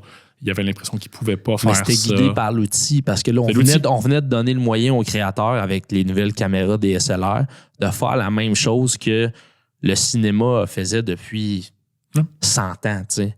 Puis là, on a mis ça dans la main des gens qui ont jamais eu l'opportunité de le faire. Fait que là, ils ont été guidés par l'outil. Fait qu'ils ont dit, on a l'outil, on peut le créer. Ce qui n'était pas le cas avant. Ouais, exact. C'est le même cas aujourd'hui, comme avec les nouveaux AI qui sortent, etc. C'est comme, je ne pouvais pas le faire avant, je le fais avec ce nouvel outil-là. Mais tu sais, guidé par l'outil, c'est un piège dans le sens que là, il y a une frustration. Tu sais, le contenu est fait par n'importe qui en vertical sur TikTok, puis là, ça a tout explosé. Puis là, TikTok est en train de tuer la TV traditionnelle. Puis comme il y avait une injustice là-dedans, mais fondamentalement, en dessous de ça, il y a une idée qui n'a pas changé, c'est les gens aiment pouvoir s'identifier. Les gens aiment avoir l'impression qu'ils peuvent, eux aussi, participer à la discussion. Fait que ça fait 30 ans qu'on essaye de leur pousser l'outil, là, à 1 million là, qui est léché. Puis il y a des contextes dans lesquels ça fait. J'ai pas envie de m'identifier au Femimax, là, c'est autre chose. Là. Ouais. Mais le contenu consommé au quotidien, on aime ça avoir l'impression qu'on est dans la gang. Ça, c'est vieux comme le foie. Puis là, ce qu'on réalise, c'est qu'il y a finalement quelqu'un, le foie, il y a quelqu'un où la technologie ou les outils nous ont amenés jusqu'à l'étape où on était capable de leur redonner ça entre les mains. Pas surpris que ça explose à ce point-là. Ouais. C'est ce qu'on attendait depuis tout ce temps, mais que le outil, quelqu'un parlait à notre place. Puis là, aujourd'hui, quelqu'un a fait comme, non, ce que vous avez le goût de voir, c'est du monde qui vous ressemble, je vais vous donner ça. Puis en plus, je vais vous donner ça, je vais filtrer ce que vous aimez, vos intérêts. Je ne me ferai pas à croire que je vais vous pousser ce que vous écoutez. Vous savez ce que vous voulez, tu sais. Je trouve ça qu'est-ce que tu viens de dire? Ça va faire un très bon lien avec le deuxième sujet que je veux amener, que tu as mentionné, les echo chambers. Oui. Qui est comme, là, en amenant toutes ces technologies-là, puis en donnant les outils de création à ces gens-là, il s'est créé, mais ça doit être vieux comme le monde, ça aussi. Oh, désolé. Ça doit être vieux comme le monde, ça aussi, mais t'as un echo chamber, c'est comme un groupe de gens dans lequel que prenons les flat earthers, genre. Prenons ceux-là, les flat earthers. Eux autres, ils sont certains que la Terre est plate. Oui, moi tout. Ah oui, mais moi aussi, hey! Oui, je sais. Fait que ça, c'est le principe de l'echo chamber, c'est ça? En fait, c'est que tu réalises pas. Oui, en fait, c'est l'idée que tu entends juste des voix qui sont très semblables ou pareilles à la tienne. Je pense que ce qui est particulier aussi de ça, c'est et t'es pas nécessairement conscient que c'est le cas. Parce que si tu le sais très bien, t'es dans une gang d'amis, t'es dans une soirée, là, puis vous avez toutes la même opinion, là, puis tu sais que c'est un peu un safe space pour partager vos opinions. Ça, c'est quelque chose de conscient. Les chambres d'écho, les echo chambers les plus problématiques, c'est on a l'impression que c'est pas le cas. Tu as l'impression que tu es encore confronté à une diversité d'opinions, que tu es encore confronté à des trucs qui peuvent te challenger. Mais franchement, ça fait 4 ans que c'est pas le cas, tu sais. On a eu la discussion. On a déménagé le bureau récemment, orchestré au bureau de Montréal. Avant, on était dans le Myland. Ouais. Puis, vous êtes rendu maintenant? On est Plaza Saint-Hubert. Je sais pas c'est où, mais pour les gens, tu sais. Métro Beaubien. Ah, ok, mais oui, Métro Beaubien. Pour ceux qui veulent passer c'est nous le voir. coin, là, de. Du métro, Beaubien. C'est ça. Mais, puis on en riait des fois, tu sais, puis on avait des discussions. Puis dans les dernières années, là, c'est drôle parce qu'on a traversé des événements sociaux comme majeurs où tout le monde avait une opinion, tu sais, la pandémie.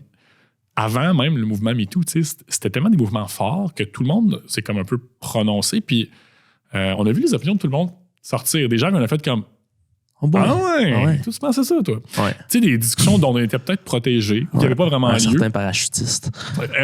Certains, exactement, tu sais, qui s'est lâché les pieds dans le vide. Mais tu sais, ça nous a comme confronté à aïe, il y a d'autres genres de monde, tu sais. Puis, c'est pour ça que quand on était dans le Myland le midi dans un resto, puis qu'on parlait de la mode ou qu'on parlait de la pandémie ou de. J'aimais ça des fois rappeler au groupe, mais à moi avant tout, là, comme. Je pense que c'est important de se rappeler qu'on est probablement dans le quartier le plus à gauche de la ville, le plus à gauche du pays, le plus à gauche de la planète. Ouais. Fait que c'est intéressant, là. En termes de niveau de bulle, comme, faut juste pas perdre ça de vue que les opinions, c'est pas qu'ils sont respectables ou pas respectables, c'est juste ce qu'on entend ici, les référents qu'on a ici.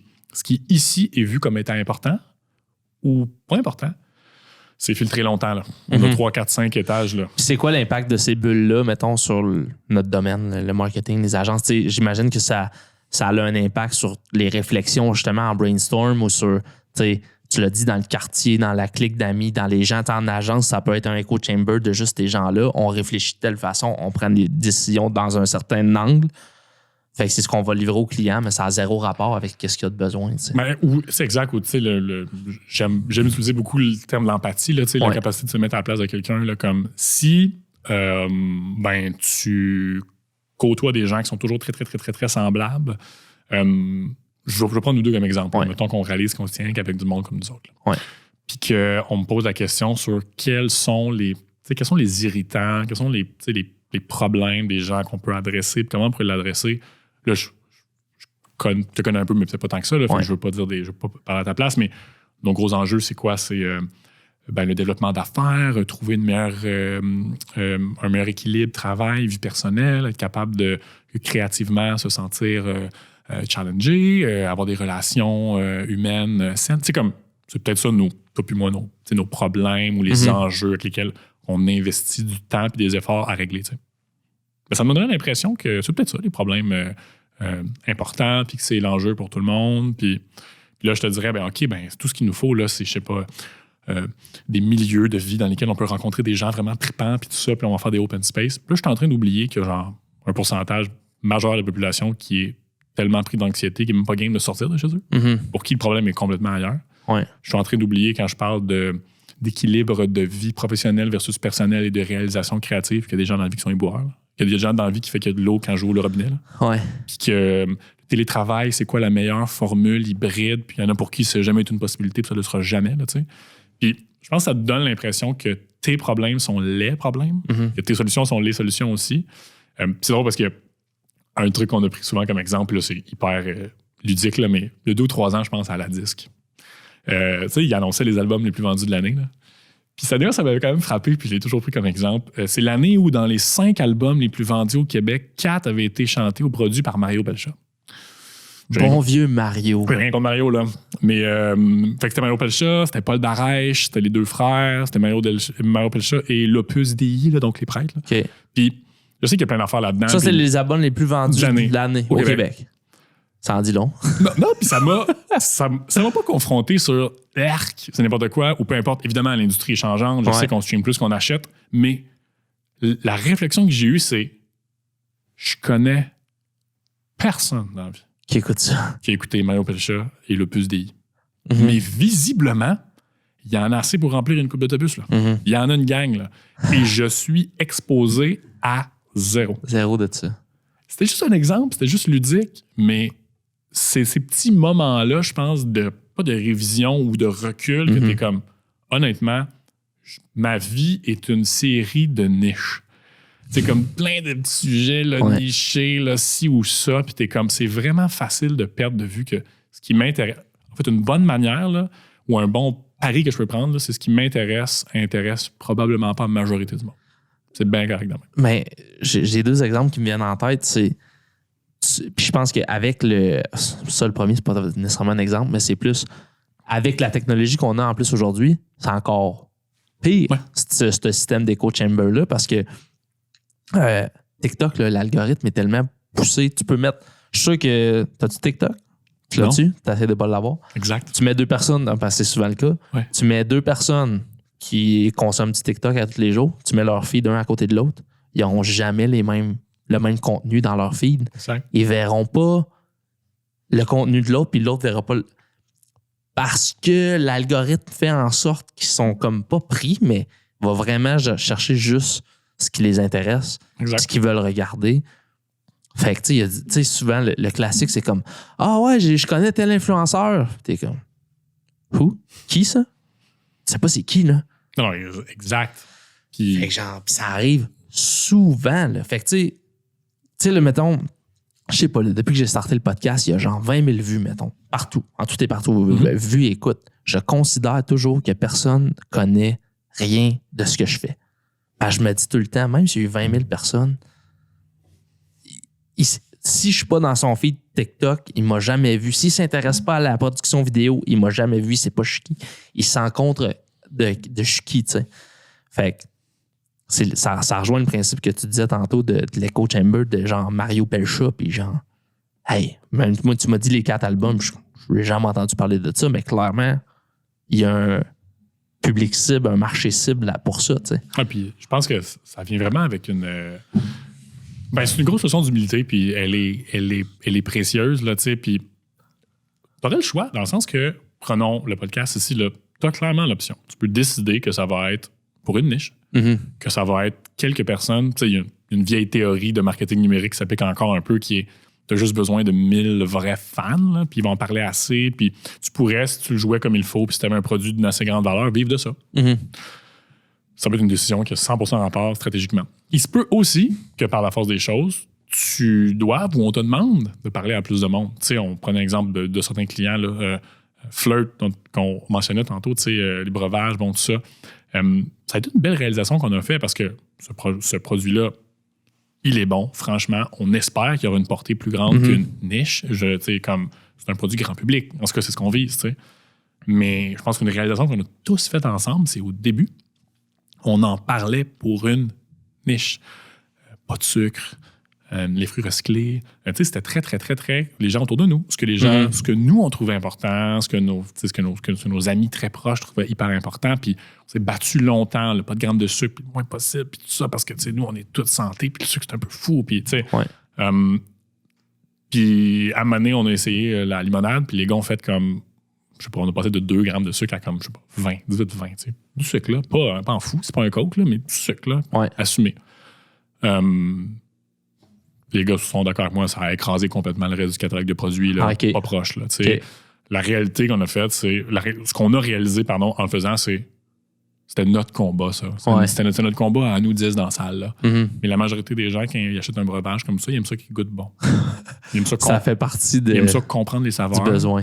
Ils préfèrent lire Orange que Espoir de nuit. Là, genre, Pamplemousse, goyave. Non, mais c'était pas un exemple. Ils aiment comprendre les saveurs. Ils aiment savoir que ça va goûter bon. Ils n'ont pas le goût de se faire challenger. Tu sais, acheter un jus à 6$, se faire challenger par ce jus-là, là, c'est une drôle de Mur décision. nocturne. Non, exact. Là, c'est genre espoir et rêve du lendemain. Tu sais, c'est comme, qu'est-ce que ça goûte, man? Je sais pas. Les gens, ils achètent ça pour être réconfortés. Ils savent c'est quoi. Ils reviennent à cet endroit-là. Ils savent très bien ce que ça goûte. Ils boivent le même depuis longtemps. Ils nous donnent la chance d'en essayer un nouveau, au lieu d'acheter celui qu'ils connaissent par cœur. Comme, ils veulent être confortables là-dedans. Tu sais. Fait qu'on a un peu réalisé qu'on avait un combat qui n'existait pas, ou qui était le nôtre à nous 15 dans la salle, mais que le reste de la population chez Métro, en tout cas plusieurs, c'était pas un combat du tout, ils s'en foutaient. Là. OK. Fait on a touché quand même beaucoup de théorique, le foie, mais tu sais, comment je dirais ça? Je vais dire du théorique, là, mais c'est des façons de penser ou quoi que ce soit. Comment toi, t'appliques ça dans ton travail ou dans ton day-to-day, mettons, ce qu'on vient de se parler, pour justement essayer de faire en sorte de changer la façon que tu travailles puis appliquer cette théorie-là à ton travail? Oui. Je pense que ce qui s'applique le plus universellement à tout ce qu'on fait, là, mettons. First, il y a un premier point qui est l'humilité, je l'ai dit. Je pense que c'est rapidement de s'encourager un peu plus. Puis en tant que gestionnaire d'entreprise aussi, ou de personnes peut-être plus seniors dans une entreprise, je l'ai dit tantôt, il faut valoriser des trucs différents, je pense. D'arriver avec la réponse hyper consciente, confiante. Je le dis maintenant quand je passe des gens en entrevue, qu'on est en formation au début, je suis comme, tes questions m'intéressent plus que tes réponses. Si t'arrives hyper convaincu, je suis stressé. Ouais. Comme, et de sincèrement valoriser ça, pour moi, en tant que gestionnaire, mettons, c'est un des points concrets qui fait que tu mets les gens dans un meilleur mindset parce qu'il y a une peur, et ça, je pense pas l'inventer, dans cette industrie-là, il y a une grosse peur de se tromper. Ouais. Ça va vite, les budgets sont serrés, on est orgueilleux, on sait le genre de posé une monde que question ça là-dessus attire. tantôt, Exact. Il y a une peur de se tromper et il faut idéalement détruire cette peur-là de se tromper et plutôt être dans un mode, on a une hypothèse, on pense que ça peut être ça parce qu'on a pris le temps, on verra ce qui se passe, on en apprendra, on sera meilleur la prochaine fois. Fait que les gros égos puis tout ça, là, je pense qu'en tant que gestionnaire, s'il y en a, c'est un truc qu'on peut adresser. Après, je pense qu'un autre gros truc à appliquer partout, puis même à faire, ça a l'air tellement facile à dire, mais moi, c'est le combat d'une vie, là, franchement, puis je serai jamais aussi bon là-dedans que je veux l'être. Là. Simplicité. C'est comme, je le dis, puis je me tape ses nerfs, mais de réellement, là, quand tu communiques, parce que c'est ce qu'on fait. À la base, peu importe notre format sur un produit, dans un contenu, ce qu'on fait, c'est qu'on communique. Puis, je ne sais pas c'était qui la citation. Je pense que c'était Lincoln. En tout cas, ça sonne frais de dire que c'est Lincoln. Il disait, tu sais, excusez pour la longue lettre, avoir eu plus de temps, je vous en aurais fait une plus courte. Ah, OK. L'idée que de faire ça court, efficace, dans un langage simple que tout le monde va comprendre, à l'interne, chez le client, chez le consommateur, réellement, là, puis d'être conscient de tout ce qu'il y a dans notre discours là, qui est soit de la bullshit, qu'on ajoute pour se donner une impression qu'on est plus connaisseur du sujet, soit on le comprend pas nous-mêmes, puis si on se faisait challenger sur ce qu'on vient de communiquer, on serait comme c'est pas certain. Là. Et aussi qu'il y ait des montagnes de non-références culturelles, des trucs qu'on comprend, du fait qu'on a passé trop d'heures sur 4chan, fait qu'on comprend telle affaire, fait que tout le monde va comprendre telle affaire, puis de réellement en arriver à ce que je fais créativement, les briefs que je donne, les stratégies que je mets en place. Mon petit frère de 12 ans les comprendrait, l'équipe va les comprendre, le client va les comprendre. Dans le mini MBA, quelque chose qui est resté avec moi quand même, Mark Wilson disait, le gars fait genre 20 000 $ par jour comme consultant de stratégie. Là. Il a fait les plus grandes marques sur la planète, puis il le disait, là, la manière de savoir que j'ai fait un excellent job en stratégie, c'est quand j'ai fini de la présenter, tout le monde dit, c'est juste ça. Ah, OK. C'était si simple que ça. Ouais, quand j'ai cette réponse-là de tout le monde, ça me prouve que je l'ai expliqué assez clairement pour que tout le monde la comprenne, tout le monde la saisisse. Ça a l'air évident, mais c'est pourtant des actions concrètes qui vont nous faire avancer. Quand ils me disent « c'est tout », je suis comme « c'est exactement ça que c'est ». Posez-vous la question, là. Je ne sais pas si fait des présentations, il y en a peut-être qui en font là, des pitch decks à pu finir, là, des rencontres. Là, tu sors de la rencontre. Là. Le feeling, c'est-tu that's it? Ou c'est comme pas certain que j'ai compris, il va falloir qu'on s'en reparle. Tu sais, critique, on est tous gênés de dire qu'on n'a pas compris, parce que là, c'est qui va dire, encore une fois, si l'organisation ne respecte pas des questions, qui dans la gang, là, dans la salle de conférence de 12 va faire je pense, j'ai pas compris un mot.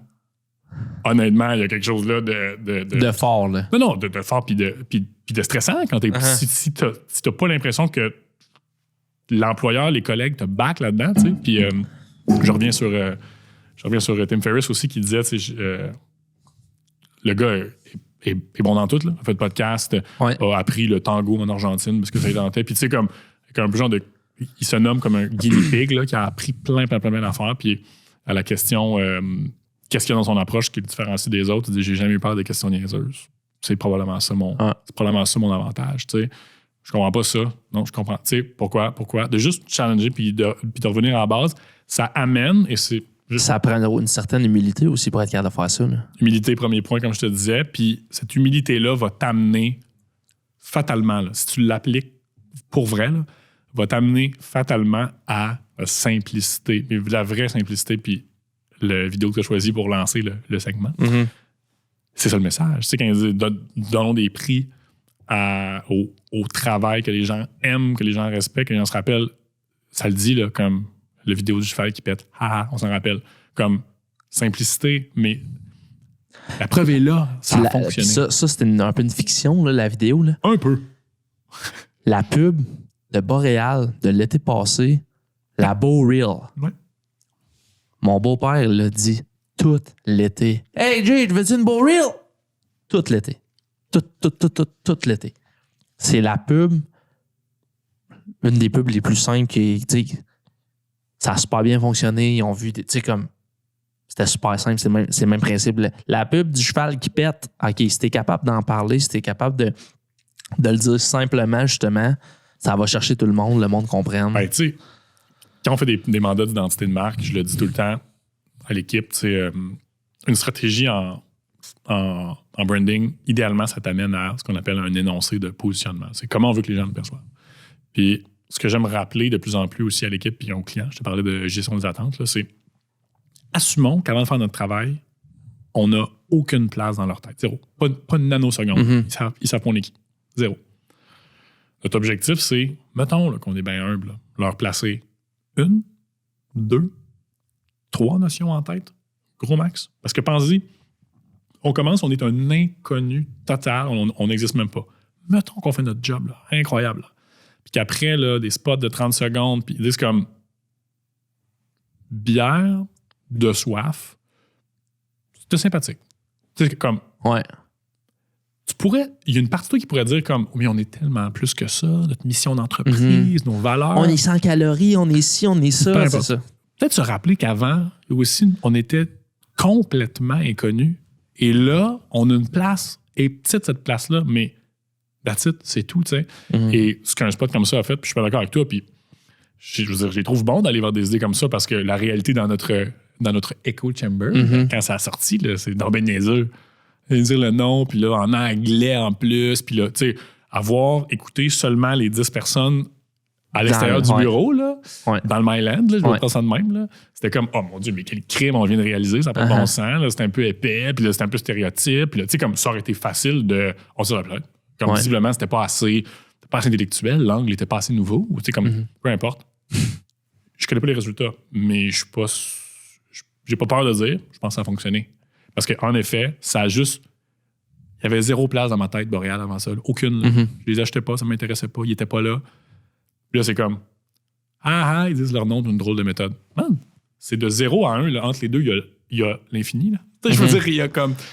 L'espace entre 0 et 1 est énorme, bien plus qu'entre 1 et 100 dans ma tête. Là, et ils ont réussi à faire ça. Fait que, encore une fois, ramener les attentes, à être humble. Si on peut juste communiquer ça au monde, c'est déjà un monde de différence. T'sais. Ils nous portaient aucune attention.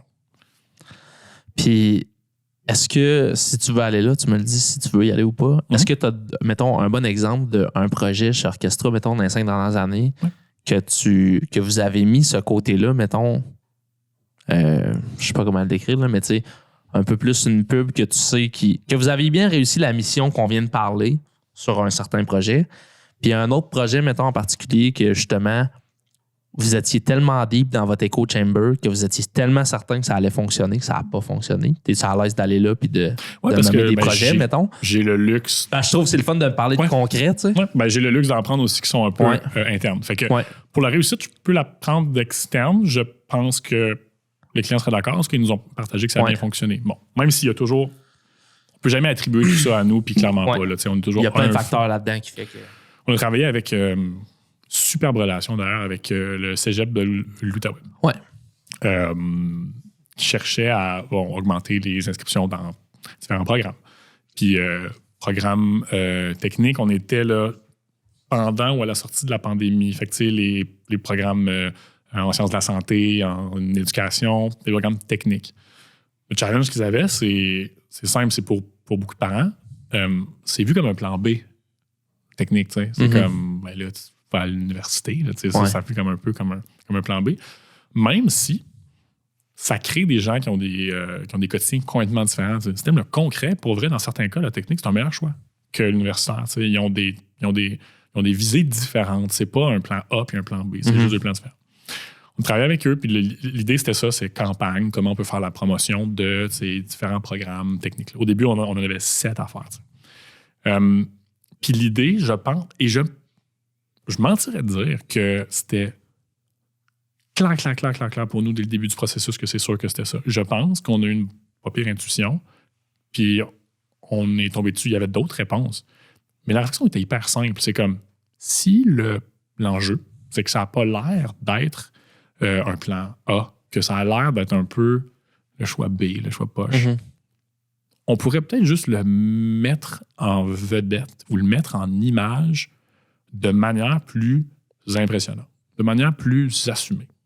Au lieu d'être un visuel qu'on a vu 1000 fois pour un programme, ça a l'air d'être une collection de stock shots qu'on a toutes vues. Là, si on s'arrangeait pour augmenter le standard perçu du truc, ça aiderait peut-être à adresser un peu la situation que crème. Je parais bien, là, cette affaire-là. Ça look, il y a un côté professionnel, il y a un côté sérieux. C'est pas un plan B, cette affaire-là. Fait que ça, on a travaillé sur la campagne Ton premier rôle, où dans le fond, l'idée était assez simple. On a créé des affiches pour ces programmes-là qui reprenaient des codes d'affiches de films, d'affiches de séries où l'étudiante a l'air d'une vedette. Là. Quand tu regardes l'affiche, tu as l'air de dire OK, je vais écouter un film d'Hollywood, le genre, l'affiche est montée de même. Là, exact. Puis on a pris des étudiantes du cégep, c'est pas des castings, c'est vraiment pour les mettre de l'avant, pour avoir ce petit côté-là fier. Mais c'est tout. Il y a eu un déploiement média derrière ça, puis tout, là, mais fondamentalement, ce que ça a été, c'est si ça lookait un peu mieux, si ça donnait plus confiance au premier regard, on a l'impression que ça amènerait peut-être les étudiants potentiels une étape plus loin. Puis quand ils sont rendus plus loin, le cégep est génial, les installations sont là, l'équipe est...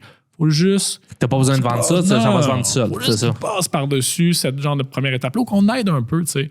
Et après ça, il y a des facteurs démographiques ou autres, croissance de population, mais une belle croissance des inscriptions dès l'année suivante. Puis des programmes qu'on a traités aussi, là, qui ont fait 6, 7, 8 fois les inscriptions. Tu sais, comme des tout petits programmes qui passaient dans le beurre. L'inaperçu, là, c'est ça. Exact. Tu sais, archives ou des trucs de même qui étaient comme, c'est pas des choix naturels, c'est pas les premiers. Tu penses à infirmiers, mais tu penses peut-être pas à ceux-là.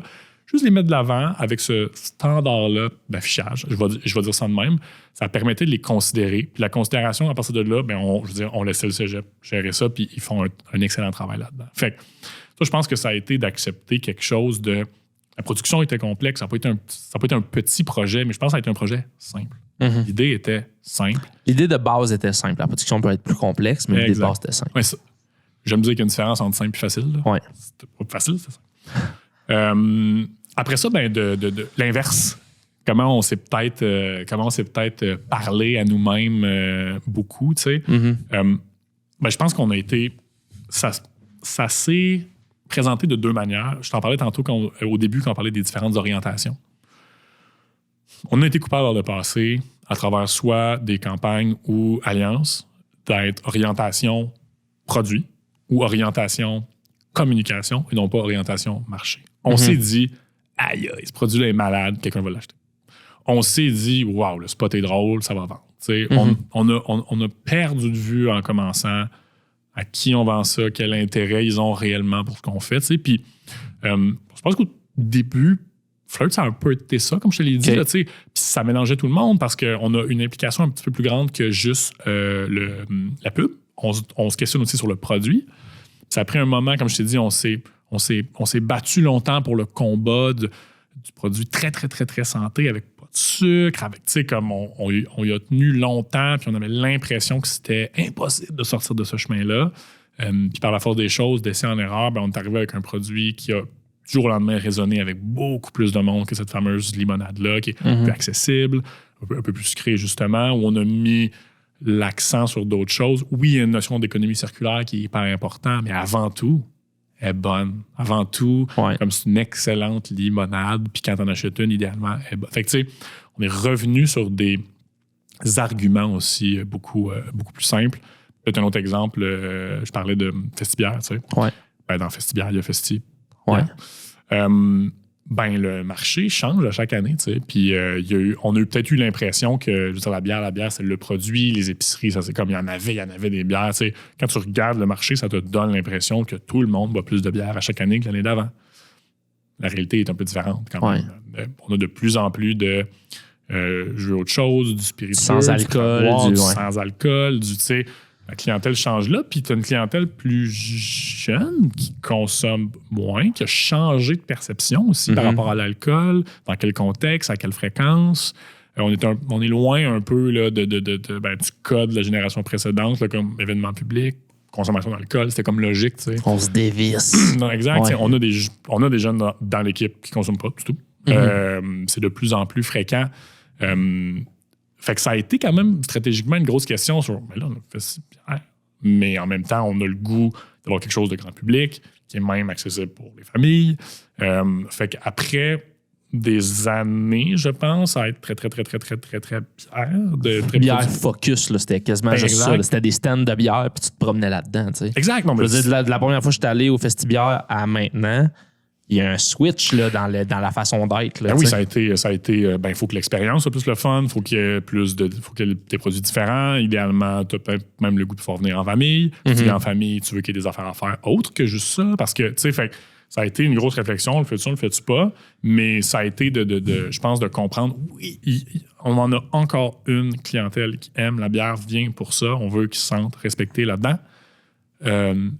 Mais à chaque année, cette clientèle-là diminue au profit d'une clientèle qui aime l'événement, aime le contexte, aime ce qu'on a à offrir, mais veut autre chose en termes de produits, veut autre chose en termes d'expérience aussi. Fait que ça n'a pas tant que ça été un challenge de communication, quoi qu'il faut qu'on communique, autant que ça a été un challenge de produit, encore une fois. Il faut qu'on accepte que si on veut continuer à parler à ce monde-là, il faut réinventer le produit. D'ailleurs, il a fallu le faire en comme pleine pandémie aussi, fait que c'était pas le contexte le plus facile. Mais c'est ce qu'on a fait. Puis honnêtement, j'ai le goût de dire une chance. Mais vous avez bien réussi d'ailleurs. Là. Mais c'est ça, avec qu'est-ce que tu viens de dire, c'est. Vous aviez comme pas le choix aussi de faire ce move-là. Fait que. Ben, je trouve ça toujours le fun des podcasts que j'ai pas tant besoin de parler. Tu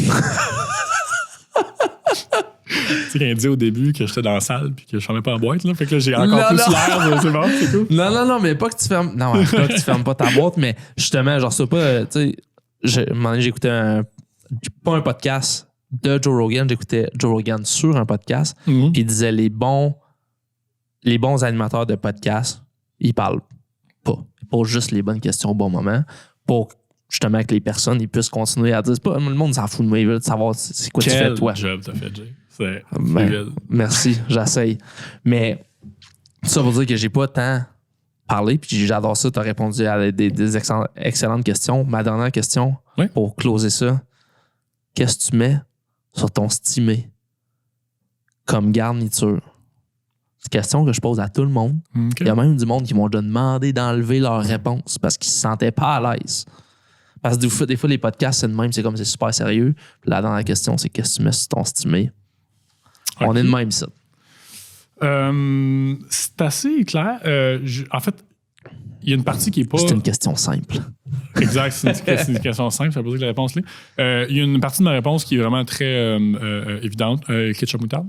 Classique. Je suis pas très religieux. Je n'ai jamais compris ce qu'il y avait dedans. Moi, être bien franc, ça me fait peur un peu. Ouais, c'est vrai. Le bout qui, des fois, peut mener à la controverse, c'est avant même de mettre la saucisse dans le pain, j'aime bien y placer un petit single de craft dans le fond, pour commencer. La même technique que Sébastien Toutan, donc tu peux... exact. Sébastien Toutan, même technique. Ça me valorise au bout.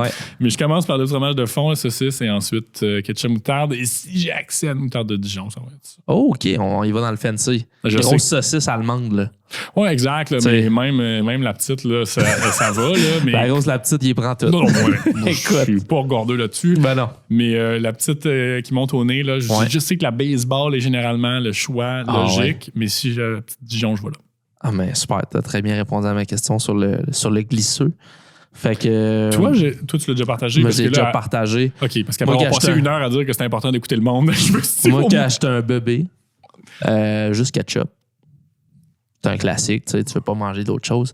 Là, dans la famille, surtout sa méthode, on mange tout avec de la mayo, la poutine. Fait que dans le hot dog, la mayo, dans le fond, saucisse, ketchup. Si je fais le fancy, mettons que je vais au resto manger un stimé, all dress. All dress ketchup. All dress mayo ketchup. Parce qu'ils mettent pas mayo ketchup dans all dress. Fait que c'est ça. Je viens d'apprendre un réflexe des gens de Saint-Méthode. Je ne sais pas si t'es porte-parole de Saint-Méthode avec la maillot, mais vois-tu, maintenant, je parle d'orientation de marché. Si tu vas à la cantine à Saint-Méthode, je te dirais que 95% des gens mangent leur poutine avec la maillot. C'est un... Poutine maillot? Poutine maillot, ouais. Pas de ketchup, la maillot. Mon père, il se fait de la poutine, sort le pot de maillot. Mais là, dans la famille, c'est ça aussi. Je sais pas, c'est comme ça. Fait c'est drôle parce que c'est vraiment anodin, mais je trouve que c'est un exemple drôle de ça dont on vient de discuter. Tu sais, avoir demain matin ouvrir une cantine à Saint-Méthode, je sais pas si j'aurais fait ma promotion de poutine avec le maillot dessus. Puis, tu sais, là, je suis peut-être dans une echo chamber de ma famille De maillot de aussi. poutine, Tu comprends? okay. Parce que ça fait longtemps que je parle à la cantine à Saint-Méthode. Même, ça s'appelle même plus la cantine couture, ça s'appelle le bistrot Adstock. Ça a changé, c'est fancy. Oh, ouais, c'est vrai ça. OK. Mais, ouais, il y a eu un upgrade à Saint-Méthode, mais je veux pas me faire porte-parole des gens de Saint-Méthode. J'étais en train d'avoir des remords de me faire dire on mange pas notre poutine avec le maillot. Mais. Ça s'enflamme dans les commentaires. Ça s'enflamme dans les commentaires. Mais c'est ça. Hey, je suis vraiment content que tu sois venu sur le podcast. Merci de m'avoir invité. Je lance toujours des perches. Je sais pas si le monde va vouloir venir. Des fois, les gens m'aiment pas c'est trop. beau chez vous. Fait que, merci. On est bien. Je suis vraiment content que tu sois venu. C'était super intéressant. Puis je veux recevoir plus de gens comme toi qui donnent beaucoup de contenu, qui est intelligent. Je suis pas le plus intelligent de la place souvent. Puis j'aimerais ça que tu reviennes genre avec Dom. Ça serait intéressant. Avec quelqu'un de... Tu sais, ajouter un peu de spice à tout ça. T'sais. Ben, je répondrai rapidement à l'invitation. Good job, vraiment cool. Beau setup, beau produit. J'en ai écouté quelques-uns. Content de voir Merci. que le CrossFit t'a amené au podcast. Ben oui, c'est tout à cause du CrossFit. Les chemins qu'on peut Ça, suivre, on sait pas. ça nous amène là. Mais merci, tu as été très flatteur aussi durant tout ça. Je l'apprécie, je le prends avec humilité. Toute humilité. Mais j'en reviendrai quand tu veux. Excellent. Ben merci. C'est la fin. Et puis avant de quitter, comment t'as aimé ton Matéina? J'ai adoré. On en parlait tantôt de saveurs qu'on peut comprendre. Ouais. Mangue, limette, je savais à quoi m'attendre. J'ai bu ça. Ça goûtait ce que je m'attendais que ça goûte. Framboise yuzu. J'adore ça. On les remercie, Matéina. Ils ont embarqué dans le projet depuis le jour 3, pas le jour 1. Puis honnêtement, je prends 3 secondes encore, là, comme embarqué dans des petits projets, je peux le dire comme ça. Tout mini projet, là. Mais je trouve ça vraiment cool de la part de Marc d'encourager ce genre de trucs-là. On s'en parlait, tu peux être très grand public ou tu peux être niche ou tu peux même jouer avec les deux. Là. Ouais. Je pense qu'il y a une valeur très cool dans ça. Tu commences petit, mais bref, de donner la chance à des initiatives comme ça. Nous, on essaie de le faire en tant que marque quand on en a, mais quand il y en a d'autres qui le font, je veux le saluer. C'est très cool. Ouais. Ben, on les remercie encore, Matéina. Puis si vous êtes des gens, on est à la fin du podcast, là, si vous êtes des gens des Laurentides, des créatifs qui cherchent des locaux, Sacha peut en témoigner. Les locaux ici sont incroyables. Studio podcast, studio photo vidéo en arrière de moi. Vous pouvez louer les locaux, des bureaux. On est là pour ça. Fait que le Stoke Club est prêt à vous accueillir. Fait qu'on finit ça là-dessus. Merci encore. Merci à vous. Puis, à la prochaine. Au revoir.